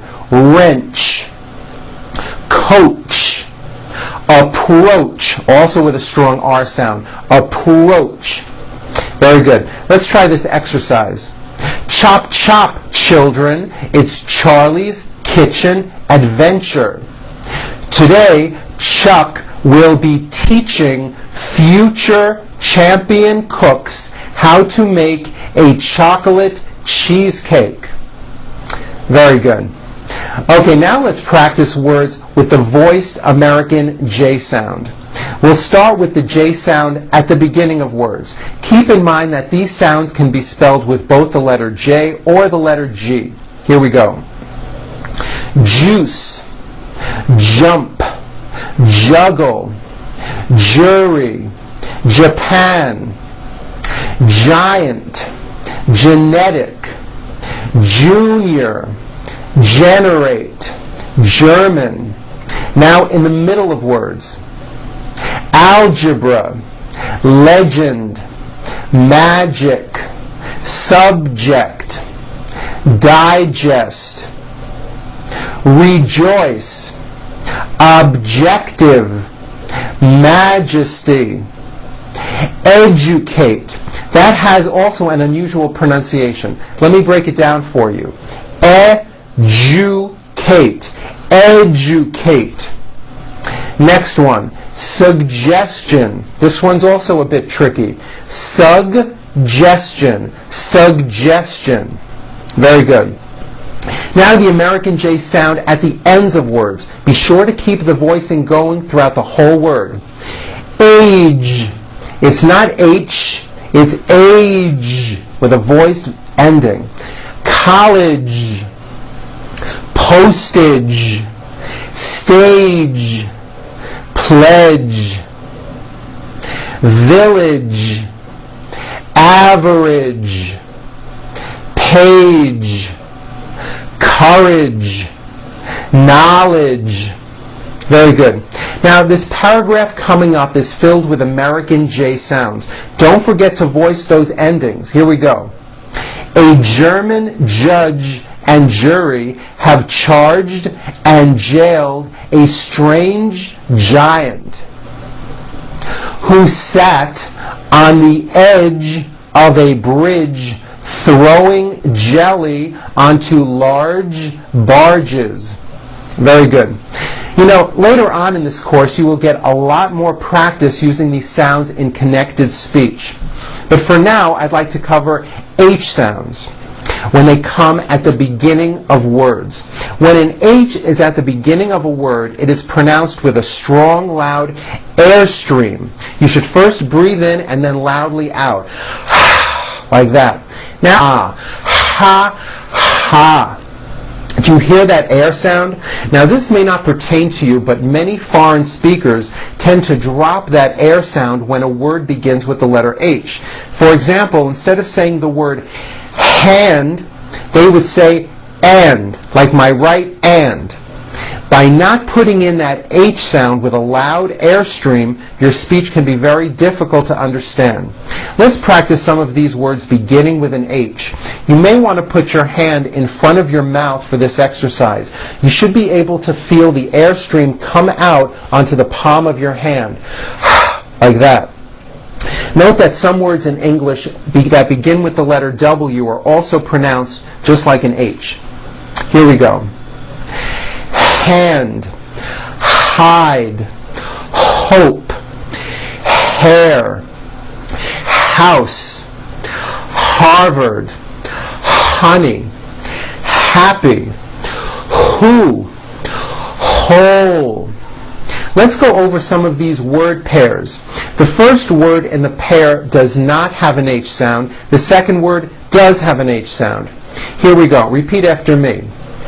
Old, hold, is, his, it, hit, at, hat, arm, harm, ill, hill, ate, hate, as, has. Now, try these words with a strong H sound in the middle. Ahead, behave, anyhow, inhale, downhill, dehydrate, wholehearted, overhaul. Now let's do these H practice sentences using the word he. For each of these sentences, you will be using the same opening phrase. Focus on clear and loud H sounds in the word he. He thought that he should wash the car. He thought that he should thank the teacher. He thought that he should watch television. He thought that he should use the telephone. He thought that he should shut the door. He thought that he should breathe deeply. He thought that he should tell the truth. Good. Okay, now let's try this. Henry, the hungry hippo who hogged a huge heap of 100 hamburgers, has had hiccups for 1 whole week. Very good.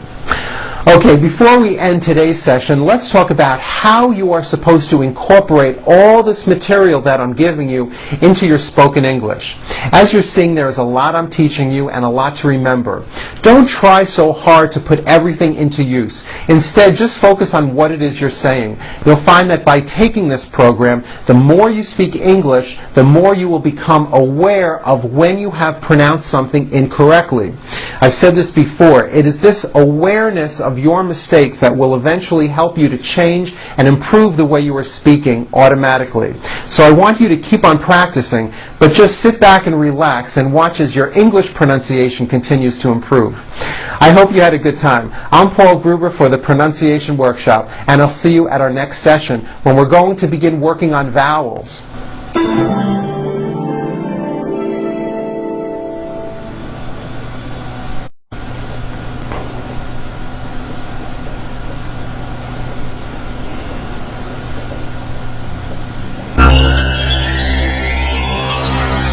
The American dream does not come to those who fall asleep. The American dream.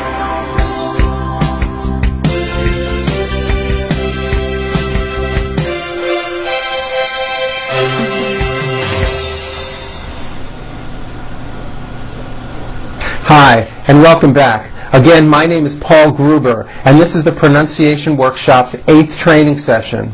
Today, we will begin to work on vowel sounds. I know that vowel sounds are often difficult for non-native speakers. One reason is that there are 5 vowel letters in English, A, E, I, O, and U. But there are around 15 vowel sounds, and some vowels have as many as 10 different spellings. So that's why it is so difficult. When someone learns English as a second language, what they often do is substitute vowel sounds from their first language into their newly learned English. And when these vowel sounds are spoken incorrectly, it may often cause you to be misunderstood. That's why in these next few sessions, I'll be teaching you the correct way to pronounce American English vowels. Now, vowel sounds are made by slightly changing the size, shape, and the tension of the muscles in your mouth, your tongue, and your lips. A small change can produce an entirely different sound. Instead of giving you diagrams of tongue placement, how round your lips should be, or how far you should open your mouth, I believe the best way to learn American vowels is by ear training. Ear training is learning vowel sounds just by listening and then reproducing them on your own. To help teach you the American vowel sounds, I will separate them into 2 groups, front vowels and back vowels. When your tongue rises up in the front, it's a front vowel. When your tongue rises up in the back, it's a back vowel. Let's start by going over the basic front and back vowel sounds. My goal right now is to just have you hear the sounds. You do not need to memorize this. First, front vowels. Listen carefully. Don't repeat, just listen. These sounds move from what I call high to low. Here we go. E, E, A, A. Notice with each of these vowels, my jaw is opening a little bit more and more. Let's do it again. Listen carefully. E, which is a difficult one for many people. A, A. Now this time I'd like you to repeat. E, A, A. E, A. Now I put them in word forms to make it a little bit easier. Repeat after me. E as in heat. E as in hit. A as in hate. A as in het, which is a nonsense word. And A as in hat. Heat, hit, hate, het, hat. Heat, hit, hate, het, hat. Okay, now let's do back vowels. Again, vowel sounds move from high to low. Here we go. Ooh, oh, ah. Again, and notice how my jaw is opening on each one. And also notice how my lips are coming forward all the way on the ooh sound. You see that? Ooh. Ooh, oh, ah. Okay, now repeat it with me. Ooh, ah. Ooh, ah. Now let's put these sounds into word forms. Ooh as in boot. O as in book. O as in boat. O as in bought. And ah as in bot, which is a nonsense word. Boot, book, boat, bought, bot. Again. Boot, book, boat, bought, bot. Boot, book, boat, bought, bot. Very good. Now let's go back a little bit to front vowels. I'd like to address the E sound in the word heat and the E sound as in the word hit. Most of the foreign speakers that I work with make many errors with these 2 sounds, and many times they are switched. When the word should have an E, it's pronounced as an E. When it should have an E, it's pronounced as an E. Think of the sound E as in heat as being high up, and E as in hit as being a little bit lower.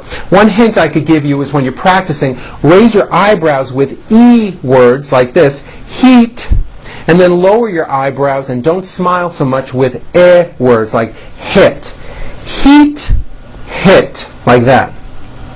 I've put together some paired words with these two sounds. Listen, compare the vowel sounds, and then repeat them back. Here we go. Heat, hit. Keen, kin. Deal, dill. Seek, sick. Seen, sin. Reap, rip.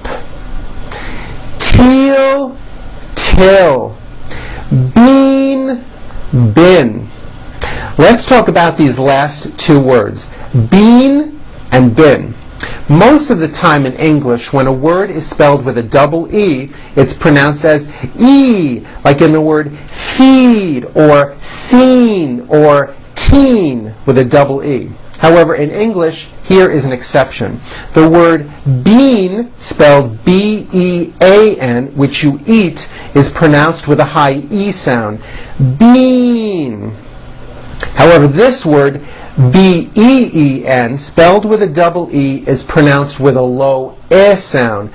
Bin, like in the word hit. Even though it's spelled with a double E, it's pronounced with the vowel sound So, for example, this sentence reads, I've been buying beans. Okay? We'll be going over more of this in a moment. But first, let's look at some words with the E sound. Remember, smile and think high. See, me, each, even, key, green, tree, very, happy, softly, merry, busy, finally, country. Now these sentences. Speeding on the freeway. Happily eating cheese. He and she. Skiing very rapidly. Very good. Okay, now let's try this paragraph. She sees a monkey eating honey. We see a pony stealing money. Who can he see? It must be me. Very good. Okay, now let's work on the vowel sound. It's the same sound as in the word hit. Hit. Repeat after me. Bit, bill, lift, fizz, kitchen, build, bigger, chimp, fifth, listen, business, fist, display, filming, live, fish, discuss, fig, 50, bin. Okay, now let's go over these practice sentences which have both the E sound and the sound. Listen and repeat these sentences after me. I'll be putting my hand up high for every E sound and lowering it for every sound. E, like that. And also all the words with E sounds are underlined. Here we go.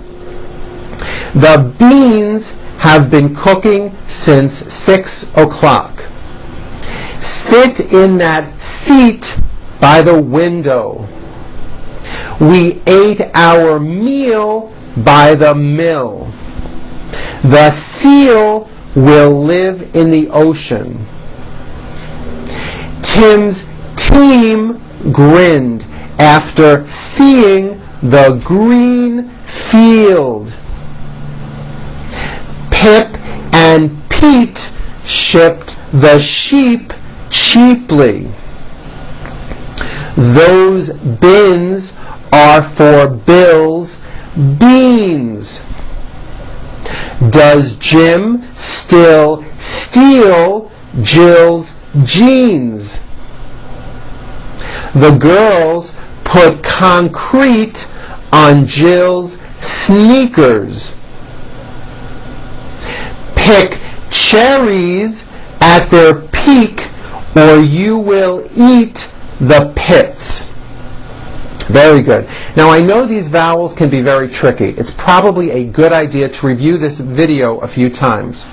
Some of you may have noticed that you've been mispronouncing many words incorrectly using wrong vowel sounds. For example, earlier we spoke about the pronunciation of the words heat and hit and how the sounds are often switched. So if you say he heat the baseball and felt the hit, I want you to realize that that's not right. What's correct is he hit the baseball and felt the heat. Okay, so keep on practicing. Believe me, you will eventually get very good at this. Thanks for watching. I'm Paul Gruber for the Pronunciation Workshop, and I'll see you at our next session.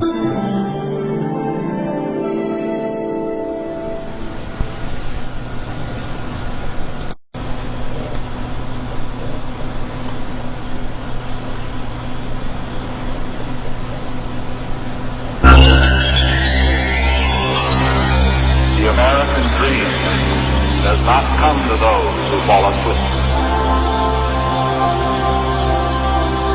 The American dream.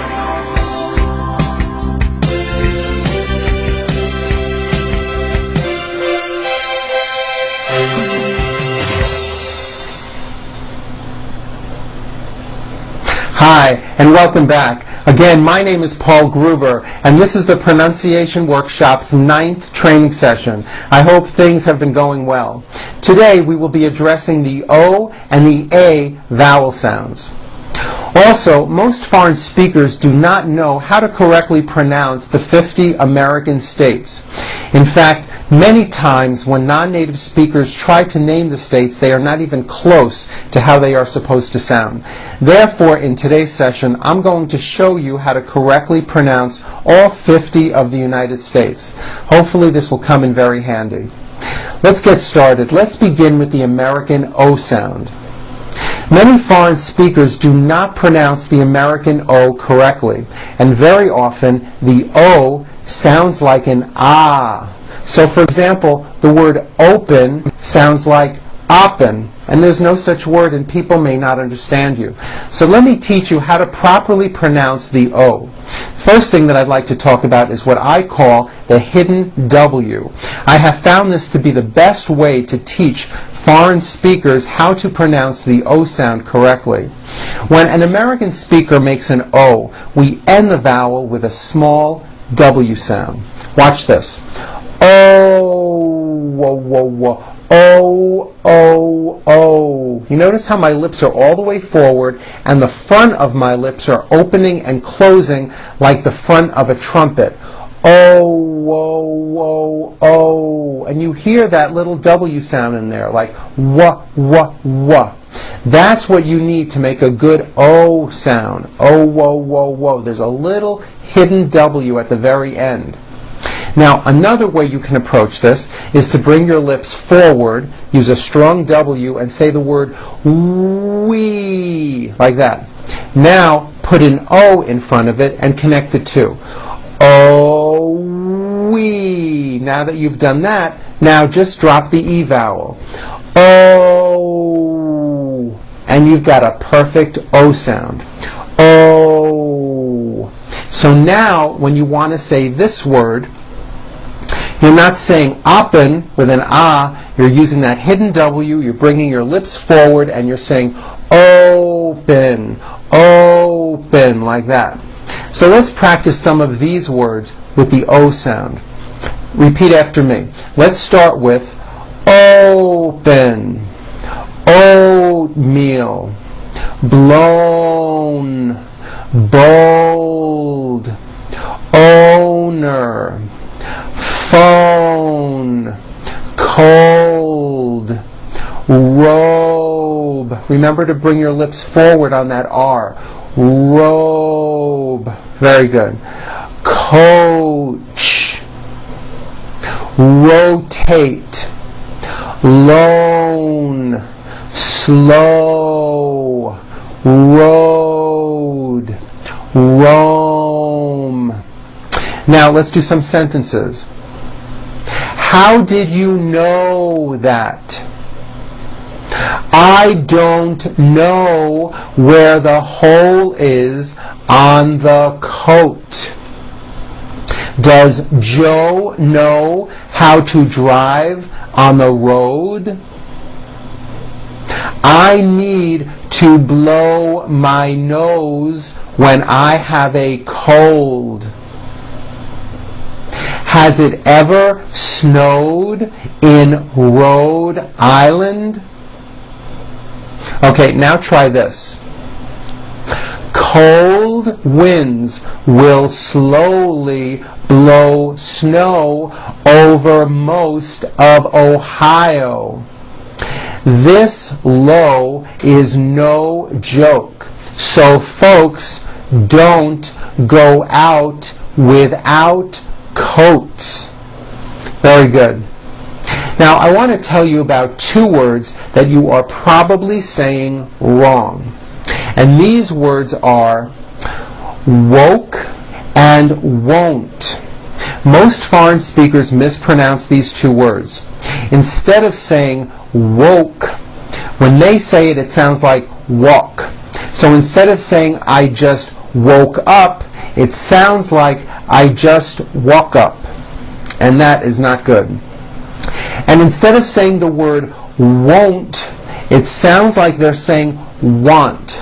So instead of saying I won't go, it sounds like they're saying I want go. So it sounds like you want to go when you're actually saying you won't go. So listen carefully, because I'm about to give you great information on how to say these words correctly, and you are not going to learn this anywhere else. Here we go. If you were riding a horse and you want the horse to stop or to slow down, if you remember, we're taught to say, whoa, whoa, right? Now watch my mouth when I say that. Whoa. There's a W sound at the beginning of that, but there's also a hidden W sound at the end. Whoa. And my mouth is also very forward and tight. Whoa, whoa, whoa, whoa, right? Say it with me. Whoa, whoa, whoa, whoa, whoa, whoa. That is exactly the sound you need to make to say woke and won't correctly. So here's what you do to say the word woke. First, say whoa with the W sound at the beginning and at the end, and then you just add the K sound. K, whoa, k, like that. Put it together, and you've got woke, woke. I just woke up. Like that. Very good. Now won't. First say whoa with the W sound at the beginning and at the end, and then you add nt. Whoa, nt. Now you put it together. Won't. I won't go. Like that. Won't. Let's practice these exercises comparing the words want, woke, and won't. I want the ball. I won't give you the ball. She wants to sleep. She woke up. He wants to buy a car. He won't buy a car. They want to speak with you. He won't speak with you. Very good. Okay, now let's work on A sounds. If you listen carefully, you will hear that this sound is a combination of two vowel sounds. You start with an A, and then you glide up to an E. A, A. Notice how my mouth also closes a little bit at the end of the vowel. A. And notice it's not eh as in egg. It's not the eh sound. It's A. A as in age. Think high. It's a high vowel. Okay, let's go over some of these words. Here we go. Age, aid, ate, able, chain, date, 18, fake, lazy, made, baby, gain, change, gave, nation, day, paper, angel, basic, face. Okay, now let's do these sentences. The ape gave the trainer a cane. David began shaving when he was 18. The rainbow appeared when daylight changed. The baby snake lived in a painted cage. My neighbor's basement was changed from blue to beige. Okay, now try this. Hey, take away the strain. Weigh the gains of a great break with lazy day vacations. Lines are open 8 till late. They aim to make your day. Very good. You know, by improving your O and A vowel sounds, it will really make a huge difference in your speech, and people will have a much easier time understanding you. Okay, now for something new. How to pronounce the names of the 50 American states. Many of my clients have often asked me to help them out and provide them with correct pronunciation, so I thought this may be helpful for you as well. The names of many states are difficult to pronounce, especially the ones with R and L sounds in them. When saying them, if you see an R, don't forget to use strong R sounds, and if you see an L, don't forget to use strong L sounds with your tongue tip rising up in the front, right behind your teeth, like that. Okay? You'll notice that there's a line under the syllable in each state which receives the most stress to make it a little bit easier for you to pronounce. Okay, let's go. These states are in alphabetical order. Repeat after me. Alabama, Alaska, Arizona, Arkansas. The final S is silent.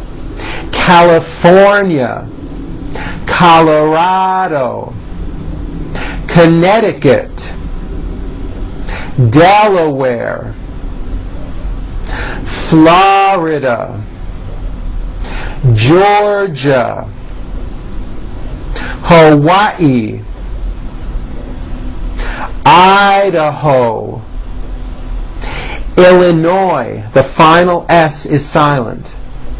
Indiana, Iowa, Kansas, Kentucky, Louisiana, Maine, Maryland, Massachusetts, Michigan, Minnesota, Mississippi, Missouri, Montana, Nebraska, Nevada, New Hampshire, New Jersey, New Mexico, New York, North Carolina, North Dakota, Ohio, Oklahoma, Oregon, Pennsylvania, Rhode Island, South Carolina, South Dakota, Tennessee, Texas, Utah, Vermont, Virginia, Washington, West Virginia, Wisconsin, and Wyoming. Very good. Now, as you know, the United States is a large country, and each state is unique and has a lot to offer. If you haven't done much traveling yet in the United States, I hope someday you get to see how beautiful this country really is. Well, that's it for today. Now go and practice, and please feel free to review today's session again if you like. Thank you for watching. I'm Paul Gruber for the Pronunciation Workshop, and I'll see you at our next session. Goodbye.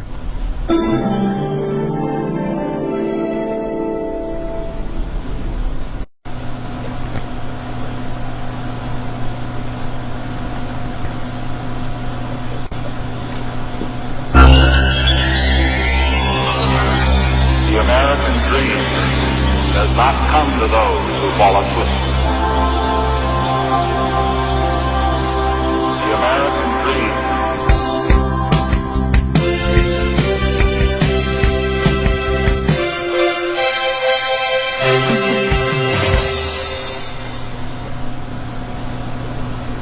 Hi, and welcome back. Again, my name is Paul Gruber, and this is the Pronunciation Workshop's 10th training session.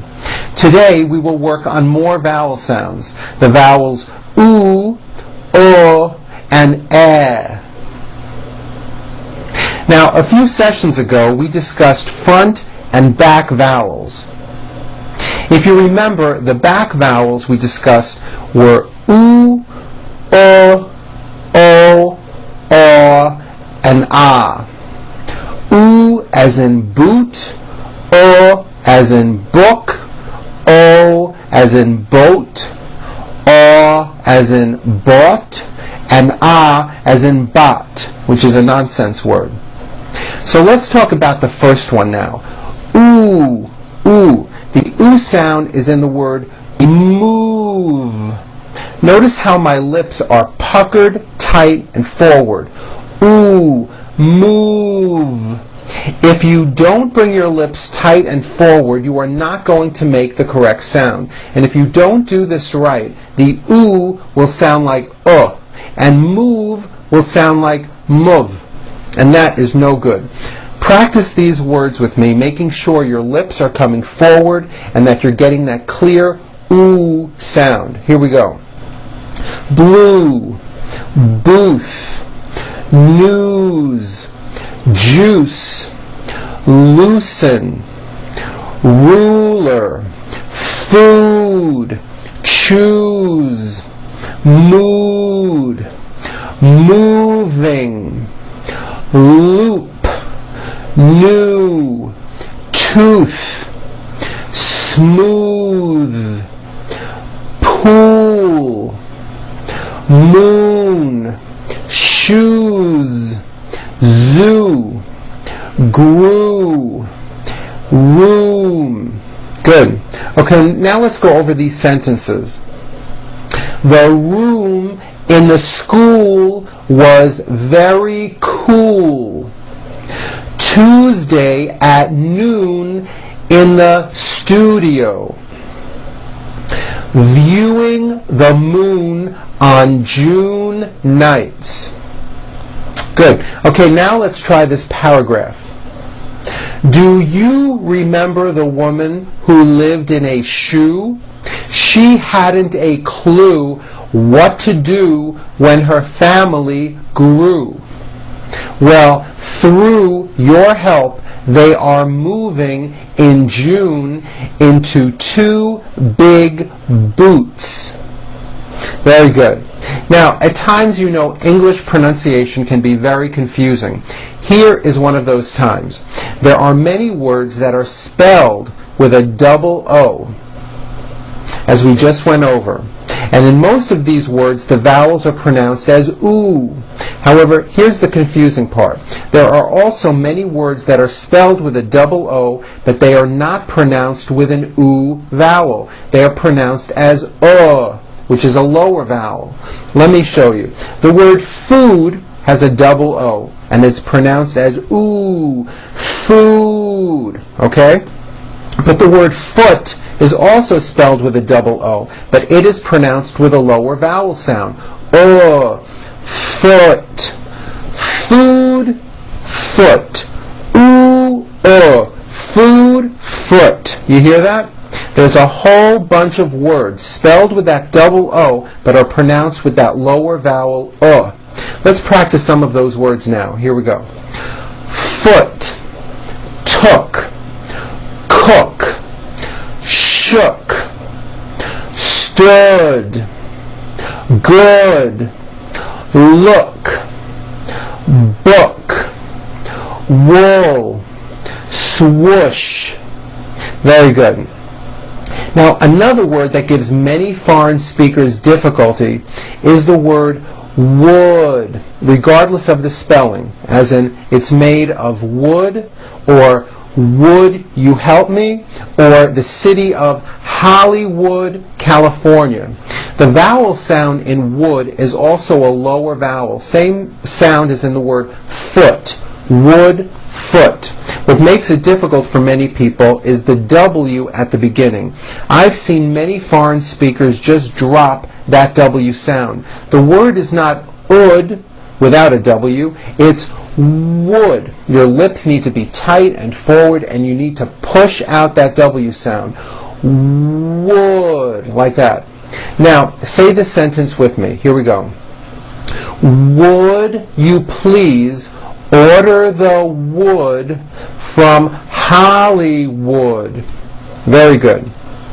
Okay, notice also that the word good has the same vowel sound as the word wood and foot. Very good. Okay? Let's practice these sentences with the oo and the vowel sounds. To help you out, all the words that have high oo sounds appear in red. Here we go. He took a good look under the hood and found a flute. Julie enjoys good books after school. He put his foot in the new boot. She took her students to the brook to wash their shoes. We pulled him out of the swimming pool. The fool ate, he was full. Very good. Now let's do a new vowel sound. Let's cover the sound. Is in the word egg. Okay? It's made with the front of the tongue low. Listen carefully and try to copy that sound. Egg, egg. Okay? Let's go over some words with that sound in them. Here we go. Egg, get, friend, next, entrance, better, healthy, lettuce, wrench, spread, best, ready, every, red, exit, check, fence, headset, necklace, wealth. Now let's go over these sentences. Resting on the edge of the bed. 10 letters from the enemy. Dennis will enter the festival. The message was given to the chef. Very good. Okay, now let's try this. Hello again, friends. Let's do a weather check. Well, whoever said temperatures are getting better get ready to spend a wet weekend in Tennessee. Great. You know, generally vowels take a longer time to master, but if you hear the sounds I'm giving you and understand the concepts, eventually you will be saying all of these vowels correctly. Remember, practicing does help. Well, that's it for today's session. Thank you for watching, and I'll see you next time. I'm Paul Gruber for the Pronunciation Workshop.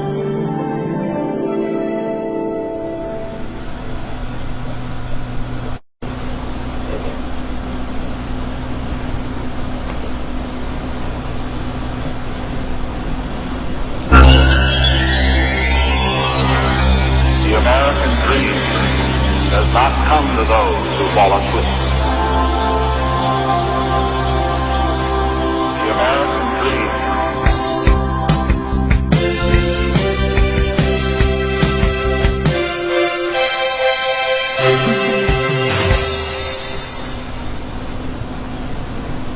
Hi, and welcome back. Again, my name is Paul Gruber, and this is the Pronunciation Workshop's 11th training session. Today, we will work on 3 vowel sounds. A as in hat, ow as in out, and ah as in top. Okay, the first vowel sound that I want to address is A as in hat. It is the last front vowel. You may remember the front vowels that we went over. E, a, and a. Well, that last sound, a, as in hat, that's the sound that we are covering today. Listen carefully. It's not ah, it's a, hat. Your mouth has to be wide open. Listen very carefully and practice these words with me. Back, dad, fax, value, sat, hatch, jacket, taxi, apple, catch, rabbit, tack. Okay, now try these sentences. The fat cat wore a jacket. Pack your sack and bring your magnet. He sang about an actor named Jack. Very good. Now, the next vowel sound that we're going to cover is a little bit more tricky. It's the ow sound, as in the word out or the word downtown. Many Asian speakers have difficulty with this sound. In order to say it correctly, when you begin the sound, you start it with the sound that we just went over. A, as in hat. That ah sound is what begins the ow sound. You then move your mouth forward and you close the sound sort of on a W. Ow, ow. Do you hear that? It starts with ah, but then it moves forward. Ow. Let's look at this word. Downtown. First of all, it's not downtown, which you may be saying, especially if you are from China. To correctly say this sound with proper pronunciation, here's the trick. You have to make believe the vowel begins with the ah sound, as in hat. Once you have that sound, then you close it. Ow, down, town, like that. You see, if you don't begin the vowel with the ah sound in hat, you will never say it correctly. Okay, now the whole word. Down, town. With practice, you'll be able to say these sounds perfectly. You just have to remember that even though down and other words like it are spelled with an O, you still attack the vowel with that A sound in hat. Downtown, like that. Let's practice these words slowly, and as you are saying them, keep that ah sound in the back of your mind. Now, house, round, loud, gown, sound, ouch, out, found, south, ounce, rebound, mouth, bounce, flower, thousand, spout, count. Okay, now try these sentences. The brown couch is downstairs. Her house is on the south side of the mountain. I was proud of the sounds that came out of my mouth. If these vowels sound strange to you, just listen when American speakers talk and you'll start to notice that this is exactly how we pronounce our words. Okay, new topic. How to pronounce the words are and our. You may not have known that there is a pronunciation difference between these two words because many people pronounce are and our exactly the same. This is not correct, however. Let me show you how to pronounce these words correctly. The first word are has a strong R sound at the end. Are you going? The second word our has that ow sound like in the word out, and it sort of has a hidden W in the middle. Our. Think of the word our as having two syllables. 1, 2. Our. Like that. Our car is over there. Also, while we are on the subject, note the word hour that is used for telling time is pronounced exactly the same way as in our meeting is in 1 hour. Okay? Let's practice these sentences. Are you going to our house? Sales are down, but our projections for next year are very good. Our plans will be changing in the next hour. Are you sure our meeting will be an hour late? Very good. Okay, here is another example of when English pronunciation can become very confusing. Did you know that there are words in English that are spelled with an O but are pronounced as ah? So even though these words that I'm about to show you are all spelled with an O, we pronounce all of these vowels with an ah. Here we go. Hot. You see, it's not hot, it's ah. Hot. Top. Stop. Probably. Follow. Not. Blob. Sock. Mop. Product. Solve. Problem. Okay, let's practice these sentences. Note that I put a line under all the words which have an ah sound. Bob opened the box and followed the instructions. Tom put some cotton, rocks, and a doorknob in his locker. My mom made a concrete model of a hockey rink. Very good. You may want to watch this session again, especially the part when I talk about the ow sound in words like downtown. Okay? Now go practice and I'll see you at our next session. I'm Paul Gruber for the Pronunciation Workshop. Goodbye.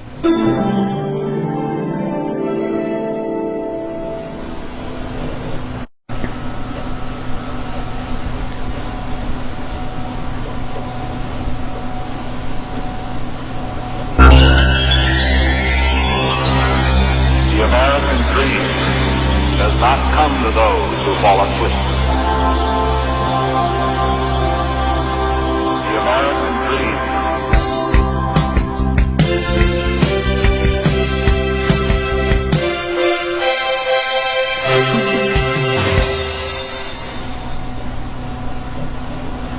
Hi, and welcome back. Again, my name is Paul Gruber, and we've made it to the Pronunciation Workshop's 12th training session. I hope that you have begun to notice some really good improvements in your speech. I also hope that these sessions have been giving you a bit more confidence when you speak English. Today we're going to have some fun. We will work with English tongue twisters. Tongue twisters can be found in almost all languages. They are sequences of words and phrases which are difficult to pronounce because they have many different consonant sounds with very slight variations. They are a lot of fun, and they're perfect for practicing some of the learned techniques that we have covered in this program. Tongue twisters can be very tricky. They will force you to concentrate even harder on some of the new sounds that you are learning. I will give them to you both slowly and then a little faster. Listen carefully to my pronunciation, then pause the video and then repeat them back. Okay, this first one is called Fuzzy Wuzzy. In this tongue twister, we are addressing F sounds, W sounds, W, as well as voiced Z sounds, Z. All the voiced Z sounds are underlined to help you out a little bit. Here we go. Fuzzy Wuzzy was a bear. Fuzzy Wuzzy had no hair. Fuzzy Wuzzy wasn't fuzzy. Was he? Very good. Okay, now pause the video here and practice it back. Now I'm going to give you the same thing a little bit faster. Here we go. Fuzzy Wuzzy was a bear. Fuzzy Wuzzy had no hair. Fuzzy Wuzzy wasn't fuzzy. Was he? Very good. Okay, this next one has many voiced V sounds. V sounds. Don't forget to bite your lower lip and feel that vibration when you make this sound. V, like that. First slow. Here we go. Vincent vowed vengeance very viciously. Now a little bit faster. Vincent vowed vengeance very viciously. Good. This next one is called Peter Piper. It's one of the more famous tongue twisters. You may have heard this one before. There are many P sounds. Before I begin, note the L sound in the word pickled. Don't forget to bring your tongue up on that L, keeping your jaw open. Oh, like that. Okay? Here we go. Peter Piper picked a peck of pickled peppers. A peck of pickled peppers Peter Piper picked. If Peter Piper picked a peck of pickled peppers, how many peppers did Peter Piper pick? Okay, pause the video here and then repeat it back. Okay, now I'm going to do Peter Piper, this time a little faster. Peter Piper picked a peck of pickled peppers. A peck of pickled peppers Peter Piper picked. If Peter Piper picked a peck of pickled peppers, how many peppers did Peter Piper pick? Very good. Okay, this next tongue twister is also well known. It contains SH sounds, sh, S sounds, s, as well as voiced Z sounds, z. Also notice the E vowel sounds in the word seashore and she.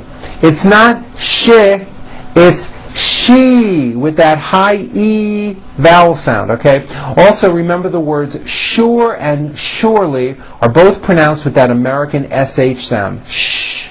Okay, here we go. She sells seashells by the seashore. The shells she sells are surely seashells. So if she sells shells on the seashore, I'm sure she sells seashore shells.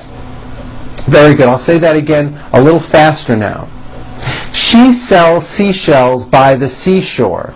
The shells she sells are surely seashells. So if she sells shells on the seashore, I'm sure she sells seashore shells. Very good. Okay, this next one has many W sounds, W, many CH sounds, ch, as well as many final consonant sounds. Do not forget to bring your lips forward on the word wood. Wood. Keep it tight. Wood. Here we go. How much wood would a woodchuck chuck if a woodchuck could chuck wood?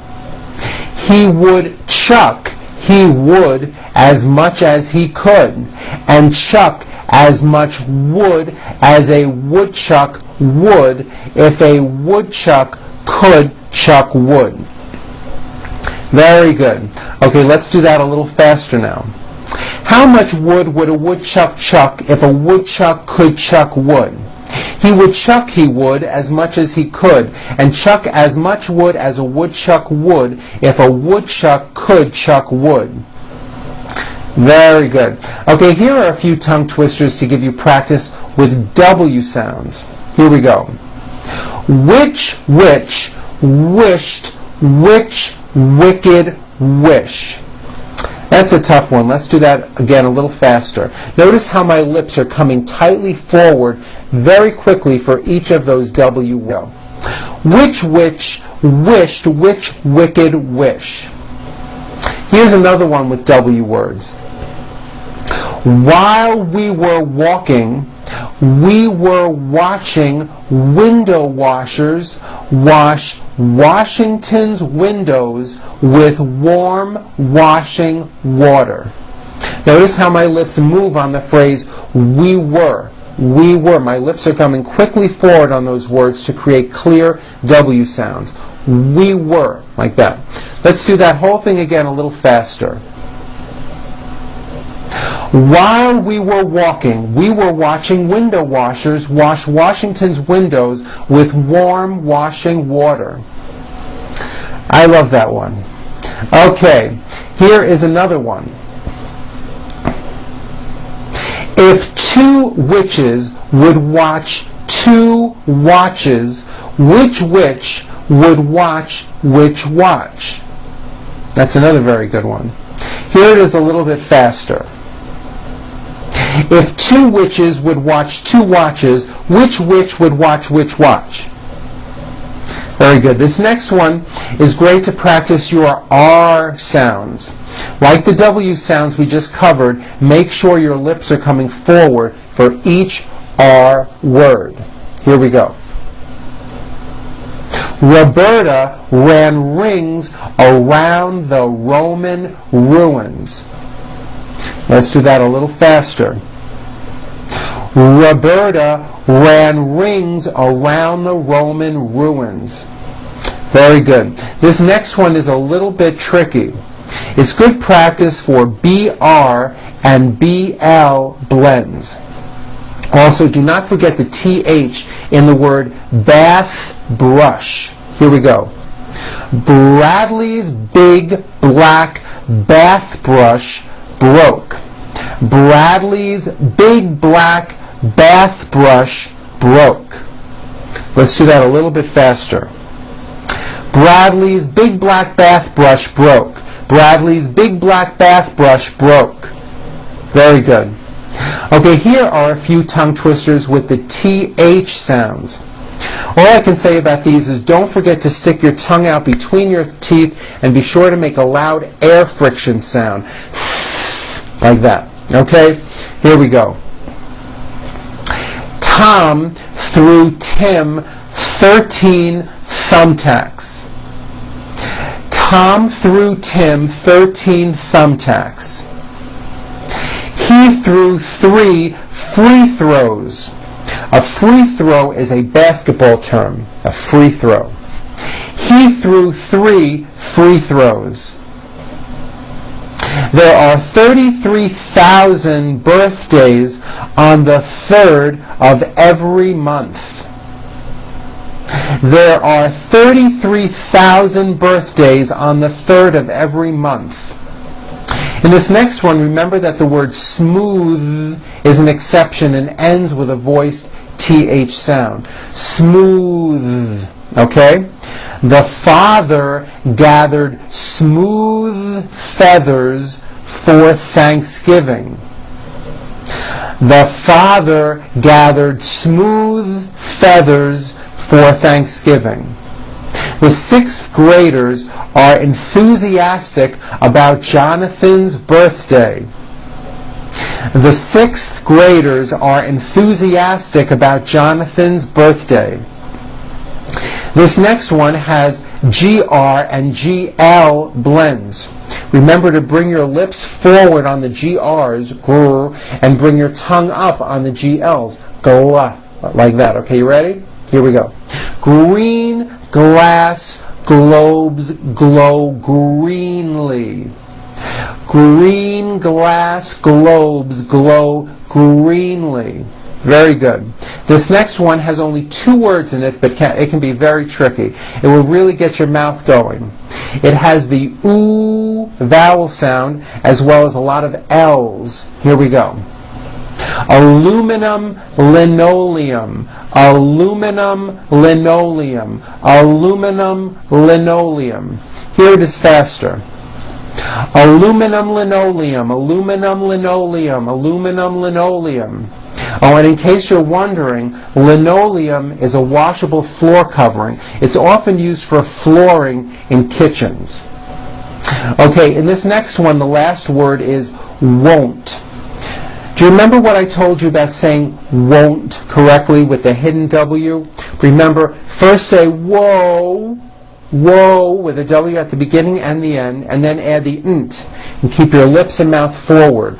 Won't, like that, won't. I would if I could, but I can't, so I won't. Let's try that again. I would if I could, but I can't, so I won't. Very good. Okay, we've come to the last exercise. This last one has the word woke. Remember what I told you about woke? It's just like the word won't with that hidden W. You first say whoa with a W at the beginning and the end, and then you add a K. Woke, woke, like that. I woke, he woke, she woke, they woke, we all woke up. Now a little bit faster. I woke, he woke, she woke, they woke, we all woke up. Very good, very good. Okay, well, we made it to the end. I hope you thought this was fun and at the same time productive. Thank you for watching, and I'll see you next time. I'm Paul Gruber for the Pronunciation Workshop. Goodbye.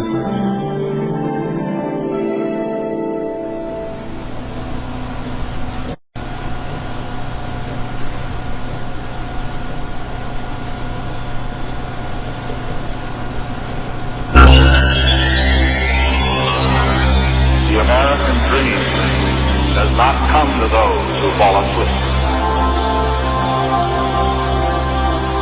The American dream.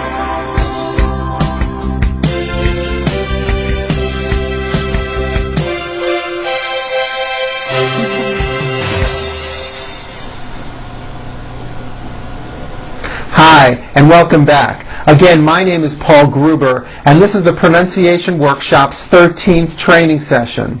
In this session, we will cover phrase reductions and intonation.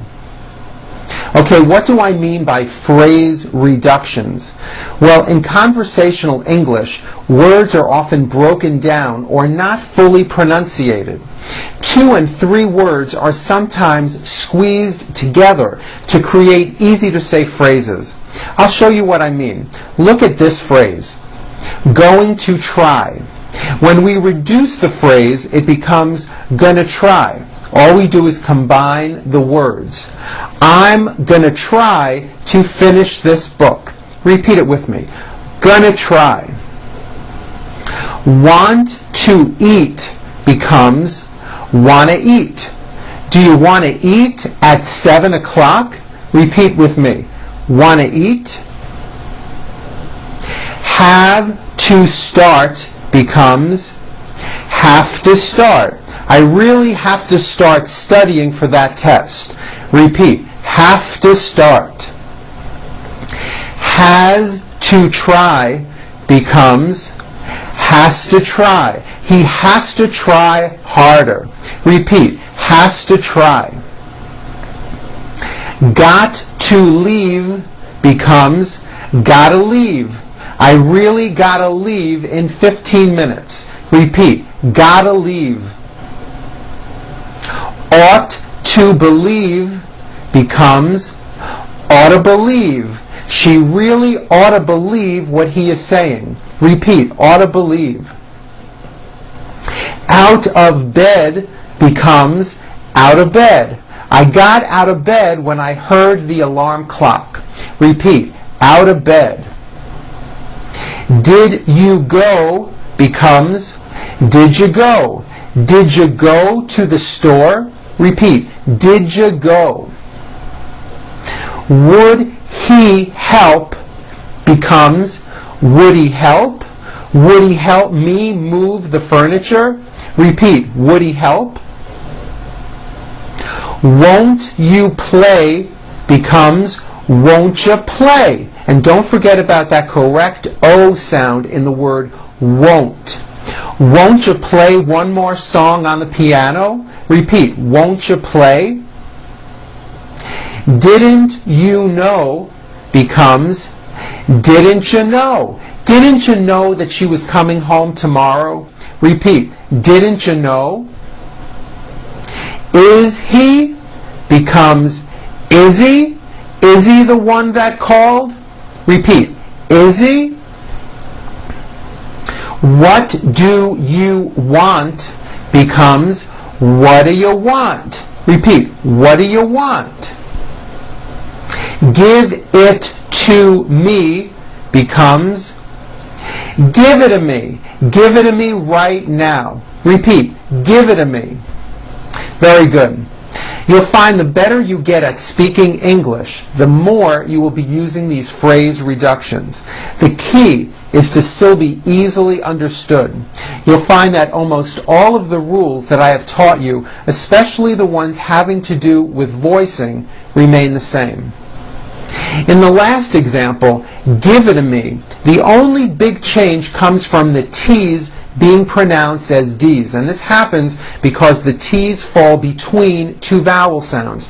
If you remember in American pronunciation, when T's fall between two vowels, they become voiced and are pronounced as D's. Now, even though you may at times speak quickly and use these reduced phrases in your conversations, you will still be easily understood as long as you continue to use the pronunciation rules that I've been showing you throughout this program. Okay, now we are going to talk about intonation. English is a very musical language. As we speak, our words and phrases go all the way up, and then they come all the way down, much like music does. Now, as you can see, I'm trying to give you a good example of intonation. This keeps our speech interesting, and it helps to get our message across. Now, listen to this. Many foreign-born speakers of English use a flat intonation pattern or a monotone. This can create uninteresting and misunderstood speech. Everything is very flat.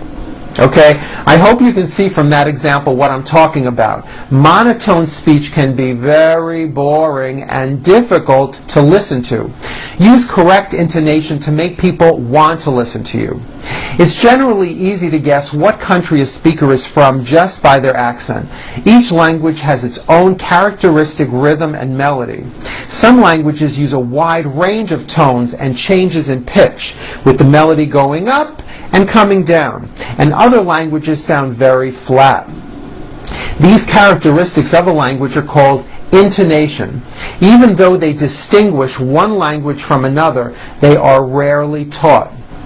Now, in American English, words that carry the highest informational value in a sentence are given more emphasis with increased loudness, a higher pitch, and sometimes a longer duration. Listen to my intonation and notice how I slowly step up and then I work my way down again. Listen to the following made-up advertisement for Diane's Donuts. Listen to how the words in each sentence are stressed. Have you ever tried one of Diane's Donuts? They are so delicious. I have eaten many different kinds of donuts from all over the country. However, I have never tasted anything quite like donuts made by Diane. I have been told that she uses the finest and freshest ingredients that money can buy. The best flour, the best eggs, and the best milk. I am sure that once you taste these incredible donuts, you will run and tell all of your friends. Now, I recommend that you practice that paragraph again along with me. Do your best at emphasizing the important words by increasing your loudness as well as raising your pitch. Okay? Very good. Now let's talk about asking questions. Notice how my voice goes up at the end of a question like this. Are you sleeping? And notice how my voice comes down at the end of a sentence that is not a question, like this. He is not sleeping. Very often, if you don't use proper intonation when asking a question, the person you are speaking to won't understand that you even asked them a question to begin with. So rising up at the end of a question is very important. Okay, now let's talk about syllable stress. In words that contain more than one syllable, there is always one syllable which receives the most stress or given a higher pitch. Now, although there are many exceptions, it is most common that two-syllable words have stress on the first syllable. Let's go over some examples. Repeat after me. Sofa, oven, after, finger, station, second, enter, often, uncle, carpet, father, children, walking, jacket, lucky, comment. Good. Now here are a few two-syllable words that are stressed on the second syllable.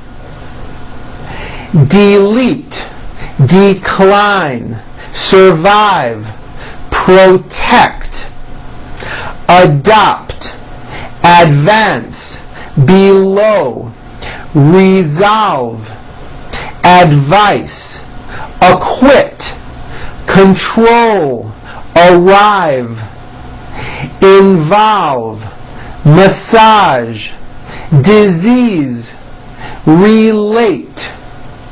Very good. Now again, although there are exceptions, most three-syllable words are stressed on the second syllable.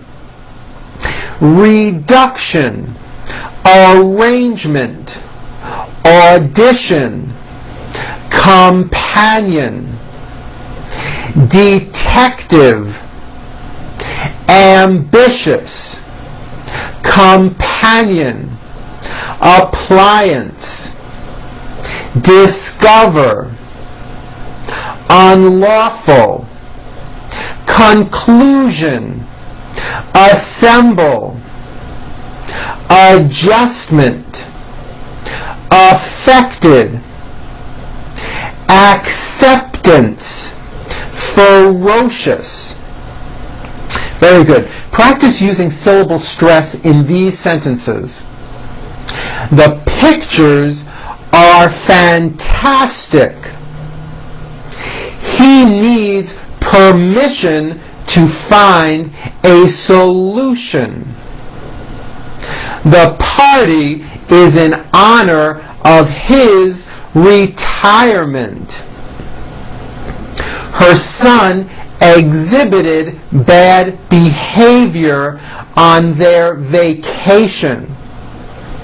Very good. You know, stress and intonation can have a big impact on the meaning you are trying to get across. Let's compare some of these sentences. Joe drinks cheap wine. Sue only drinks expensive wine. Don't forget his birthday. We would never forget his birthday. She's planning to leave tomorrow. He made plans to leave a month ago. The teachers' meeting is at 9 o'clock. The students announced that they will never have a meeting. My telephone isn't working. The telephone needs to work by lunchtime.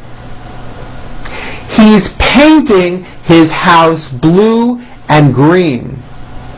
Your house would look terrible if it were green. Very good. Well, I hope you had fun with this session. You may want to watch this one again and go over it a few more times. Now when you are speaking to people in English, try to bring more intonation into your conversations. You will find that you'll be better understood. Thank you for watching. I'm Paul Gruber for the Pronunciation Workshop, and I'll see you at our next session. Goodbye.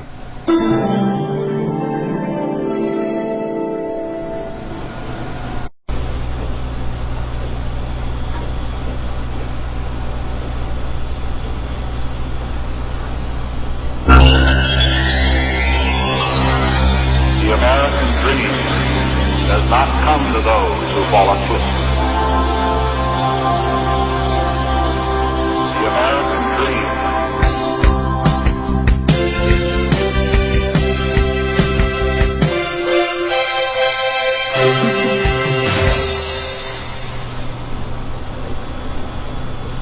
Hi, and welcome back. Again, my name is Paul Gruber, and we've made it to the Pronunciation Workshop's 14th training session. What I have done in these last 2 sessions is put together reading passages that contain all of the material covered throughout the program. In the past, my clients have often requested that I do some paragraph reading using correct American pronunciation so that they could hear and repeat and get a chance to practice everything that they have learned in the program. It's sort of like a review. I have been told many times that this is extremely helpful and aids in the overall improvement of pronunciation abilities. So therefore, this is what I have done. Today's session contains 4 short paragraphs. Each paragraph is designed to address everything that we have covered: consonants, vowels, intonation, phrase reductions, and word endings. All the components needed to speak clearly and with good pronunciation. You may want to listen to these paragraphs a few times, read along with me, and then practice your pronunciation on your own using your manual. As I told you earlier in the program, I recommend that you speak out loud a little slower than usual and try to incorporate as much of the material as you can from all the previous sessions. Now, don't worry if at first it doesn't come out perfectly. You can't possibly remember everything. It takes time. But soon you'll find that it will all come together and you will sound just great. Also, at the end of today's session, I will cover the 10 keys towards improvement, which I believe will guarantee you success in speaking with an American accent. Okay, let's begin. This first paragraph is about photo albums. Keeping a family photograph album is a good way to save family memories for yourself and future generations of your family. Very old pictures can be taken to a photo shop and reprinted so that they can be placed in an album. Be sure to write on the back of the picture any information you remember about the people in it. Also, write the date if you remember it. Looking at photo albums is a relaxing way to spend the day, and it is a fun activity to share with family and friends. Your children, grandchildren, and their children will appreciate your efforts too. Okay, this next paragraph is called The Public Library. Your library card can be your ticket to entertainment, current events, and new ideas. Almost every city has a public library, and there is no charge for a library card. Libraries have books about many subjects, but there are also other things at the library. These include books on cassette tape, videotapes, large print books, CDs, DVDs, and magazines. Many have free programs in the afternoon or evening about travel, hobbies, or other topics of interest. Some cities also have a bookmobile or traveling library, which brings the library right into your neighborhood.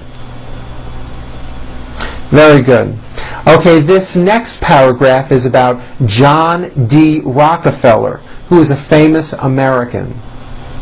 John D. Rockefeller did 3 amazing things. First, he acquired probably the greatest fortune in all history. He started out in life digging potatoes under the hot sun for 4 cents an hour.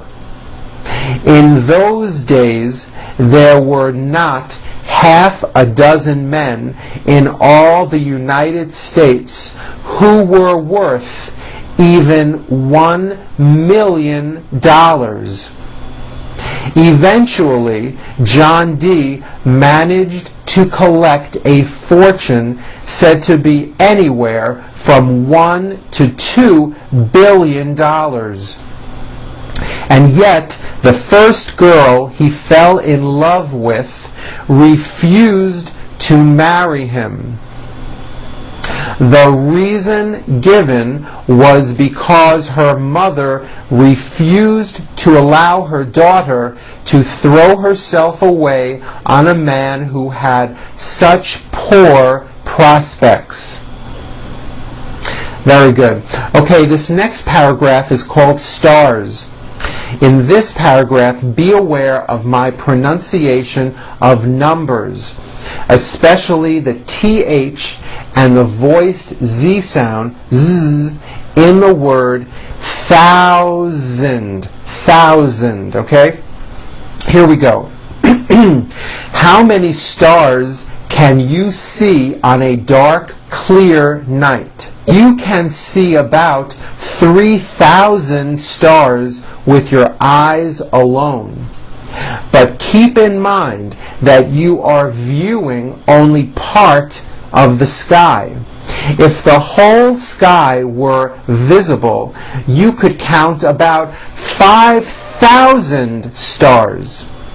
If you look through a small telescope, you might see as many as 600,000 stars. Through the most powerful telescopes, astronomers can spot millions of stars. No one is sure exactly how many stars there are altogether, but astronomers believe there are at least 200 billion stars out in space. Okay, very good. Now that we are putting it all together, I want to give you the 10 keys that I believe will guarantee you success in speaking with an American accent. Here we go. Number 1, practice and listen are the key. You can improve your pronunciation in only a few weeks, but for many people it takes longer. As I told you when we started, practicing is important, but so is listening. As you go through your day, listen to the melody of English. English has its own rhythm and flow. It goes up and it comes down. Master that and people will more easily understand you. Also, listen to native speakers. Imitate the way they speak. You'll see that they also follow the same speech rules that I presented throughout this program. Number 2, do not leave off the endings of your words. Say the ending of each word, especially the final S's and the final ED sounds and the final LY sounds. These sounds have a lot to do with making you better understood, especially when saying numbers clearly. Number 3, make a list of frequently used words or words related to your profession that you find difficult to pronounce. Ask a native speaker to pronounce them for you. Perhaps you may want to record those words into a mini voice recorder and play them back at a later time.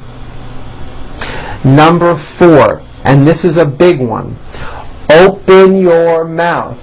Open your mouth more when you speak English than when you speak your native language. Native speakers of English generally open their mouths wider than speakers of other languages.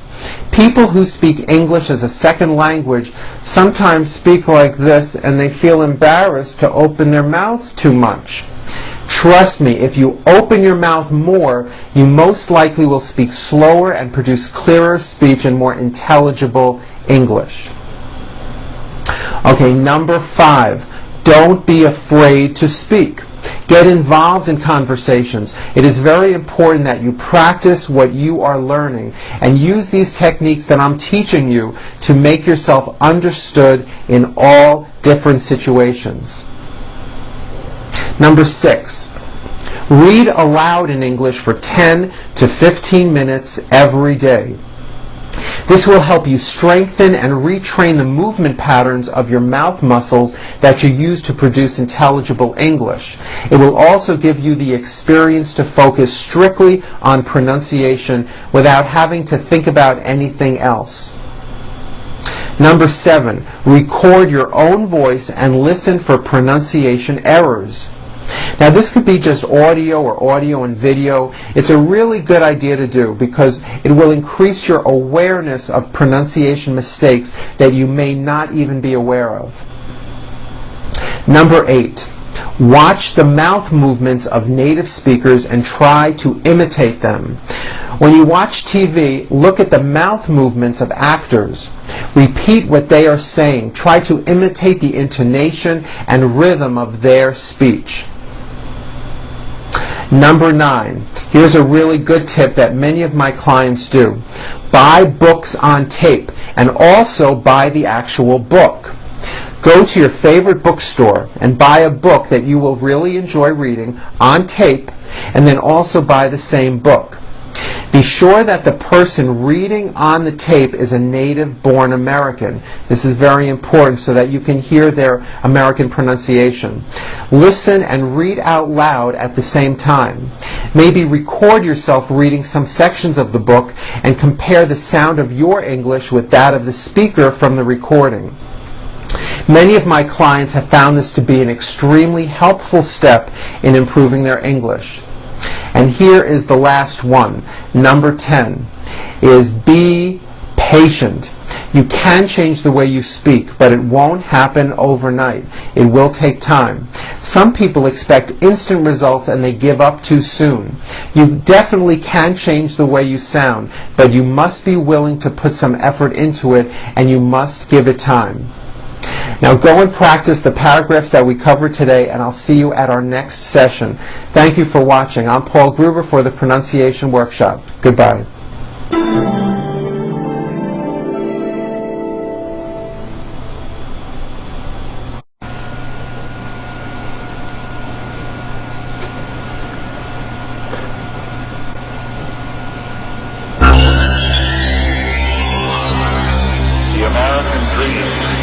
does not come to those who fall asleep. The American dream.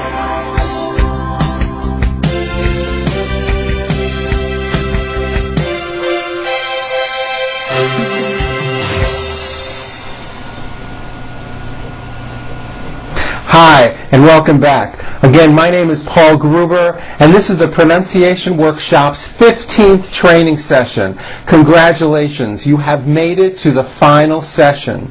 In today's session, we will continue to incorporate everything that we have covered: consonants, vowels, intonation, phrase reductions, and word endings. As I told you earlier in the program, I recommend that you speak out loud when you are practicing this material, and also try to listen really hard to my pronunciation. Try to hear it when I voice my Z endings. Z.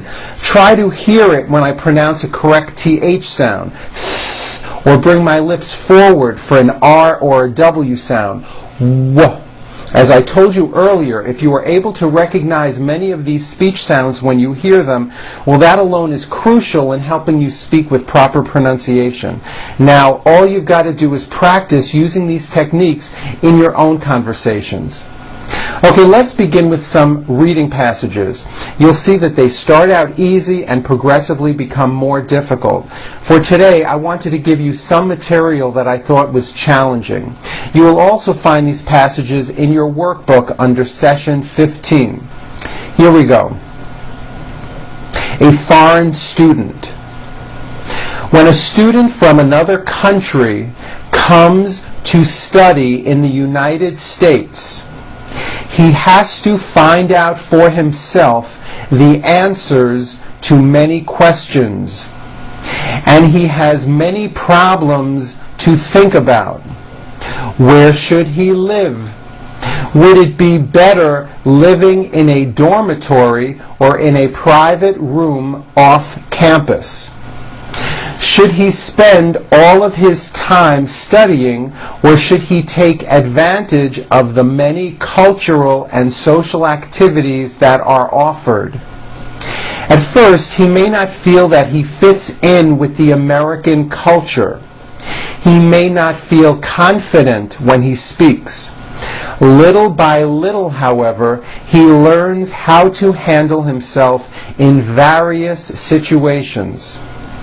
Finally, he begins to feel very secure and at home.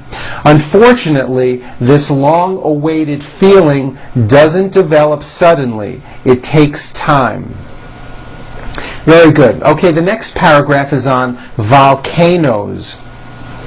Volcanoes are holes in the Earth's crust which allow molten rock to escape from beneath. The molten rock or lava may flow out gently, or it may be blasted high in the air with gas and ash in a violent explosion. There are 850 active volcanoes around the world. Do you know where these mountains of fire are found? 3/4 of them are found within a zone called the Ring of Fire. One edge of the zone stretches along the west coast of the Americas from Chile to Alaska. The other edge runs along the east coast of Asia from Siberia to New Zealand.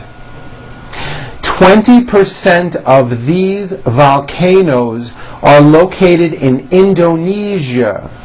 Other big groupings are in Japan, the Aleutian Islands, and Central America. Very good. Okay, this next paragraph is about the Chinese language. Chinese is a most unusual language. It differs from English and most other major languages in that it has hundreds of different dialects. A person who lives in one section of the vast country of China often cannot understand a fellow Chinese who lives in another section. These two major dialects are Cantonese and Mandarin. Cantonese is a southern dialect. Mandarin, a dialect that originated in northern China, is spoken by more Chinese than any other dialect. Non-Chinese people often say that the Chinese seem to sing their language. Chinese sounds as though it is sung because many words are only one syllable long, and because the tone of voice changes for each word. As in English, many words have more than one meaning. The speaker's tone of voice indicates each word's specific meaning. Even more fascinating than the variety of spoken sounds is the Chinese written language. It has no alphabet. Instead, it employs signs called characters. Each spoken word in the language is represented by a separate character. Originally, the characters were drawings that depicted the meanings of the words. But over the years, they have simplified, and most no longer look like the things they represent. Very good. Okay, this next paragraph is on the supercontinent. Around 100 to 150 million years ago, there may have been only one continent on our planet. At least that is what some Earth scientists have decided after years of research. If you look at the map of the world carefully, you can see that the present-day continents could be thought of as the pieces to a gigantic jigsaw puzzle. In your imagination, carefully put the pieces together to form the supercontinent. You will see that if you took away the South Atlantic Ocean and pressed South America and Africa together, they would fit very nicely. You could continue removing oceans and seas and put other parts of the world together quite easily, until you get to those last two pieces of Australia and Antarctica. Scientists believe that the continents of Australia and Antarctica were once linked together. They may have split slowly off from the supercontinent and then separated from each other as recently as 40 million years ago. Very good. Okay, the video for this session continues on session 15, part B. Please go to that now. Session 15, part B. I'll see you there.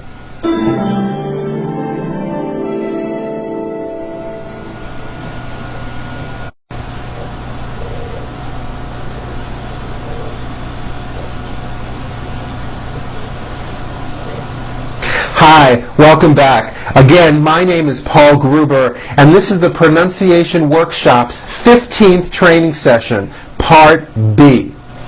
Okay, now for the grand finale. In this section, as an added bonus, what all my clients beg me for, I've included for you.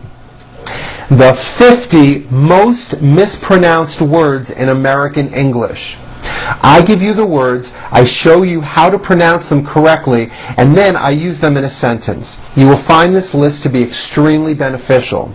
These are all pretty common words, and many of them are often used in professional situations, like offices and universities. I hope you find this list to be helpful. Here are the words in alphabetical order. Accounting. Ow, like down. He works in the accounting department. Argue. It's not argue, It's argue. There's a hidden Y. I don't argue with my coworkers. Actually. It's not actually with a CH. It's actually with an SH sound. Actually. Actually, I left you a message. Available with a strong V. It also has 4 syllables. Available. Available. Those shoes are not available in your size.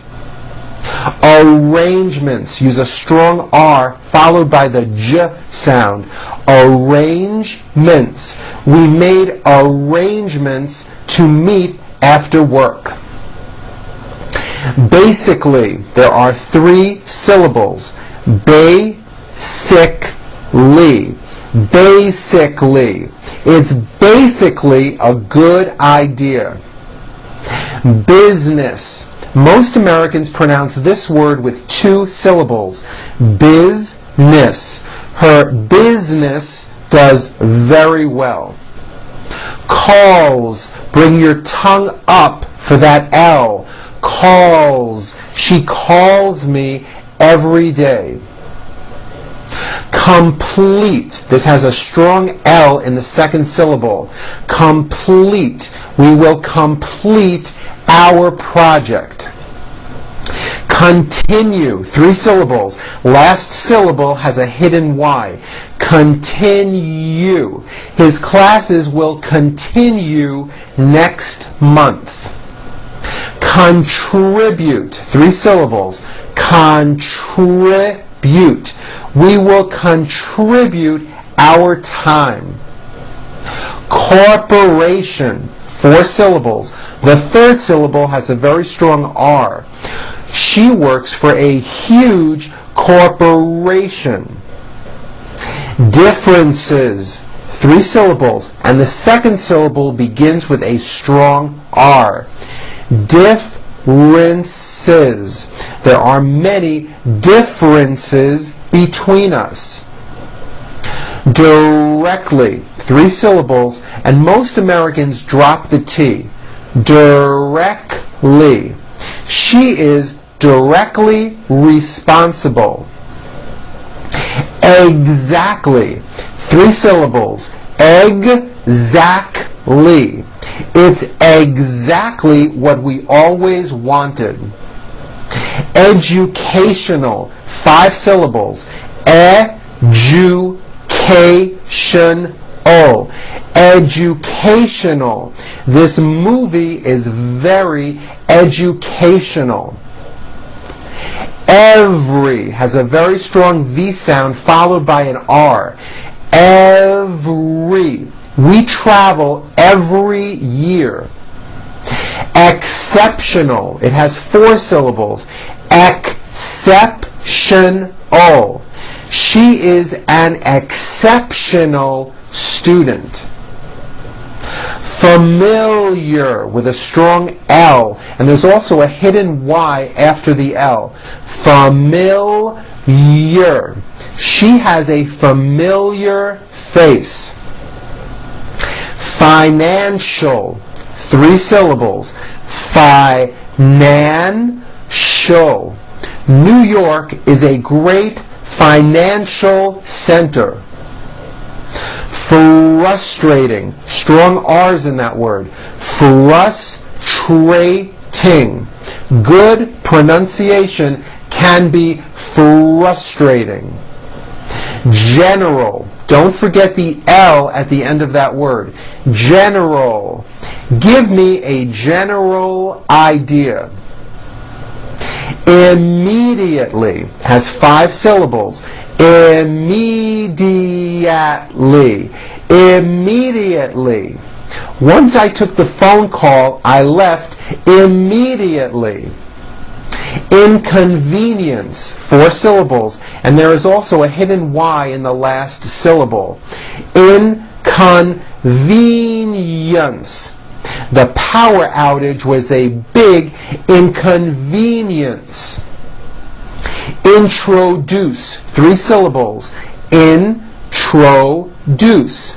Let me introduce you. Irrational, 4 syllables with a very strong R. Irrational. His fear of elevators was irrational. Justice. Don't drop the middle T. Justice. They asked the judge for justice. Likeable has the high I vowel. I. Likeable. He is very likeable. Loosen. This has the oo vowel sound. Bring your lips forward. Ooh. Loosen. It's too tight. We need to it. Measurements has the voiced zh sound. Measurements. The measurements were accurate. Middle. It has 2 syllables, and bring your tongue up quickly for that final L. Middle. Middle. We get paid in the middle of the month. Multiple. 3 syllables. Multiple. Multiple. We have multiple offices in the city. National, with the sh sound in the middle and an L sound at the end. National. Our story made the national news. Original, 4 syllables with a strong R. Original. Your idea is certainly original. Outrageous, 3 syllables. First syllable has the ow sound followed by an R. Outrageous. That was an outrageous request. Particular, 4 syllables. Particular. Particular. She wants a particular car. Partnership, 3 syllables. We have a solid partnership. Problem. This has a strong R. And then in the second syllable there's a strong L. Problem. They no longer have a problem. Prohibit. 3 syllables. Prohibit. They prohibit the use of alcohol. Quality. Your tongue should come up slowly for the L. Quality. This shirt is made of good quality. Question. Please ask me a question. Referring. 3 syllables. Referring. What are you referring to? Regardless. Regardless with a strong L. I want to redo this project regardless of the cost. Request. Don't forget that ST ending. Request. They made a special request. Similar has 3 syllables. Similar. Similar. We have similar opinions.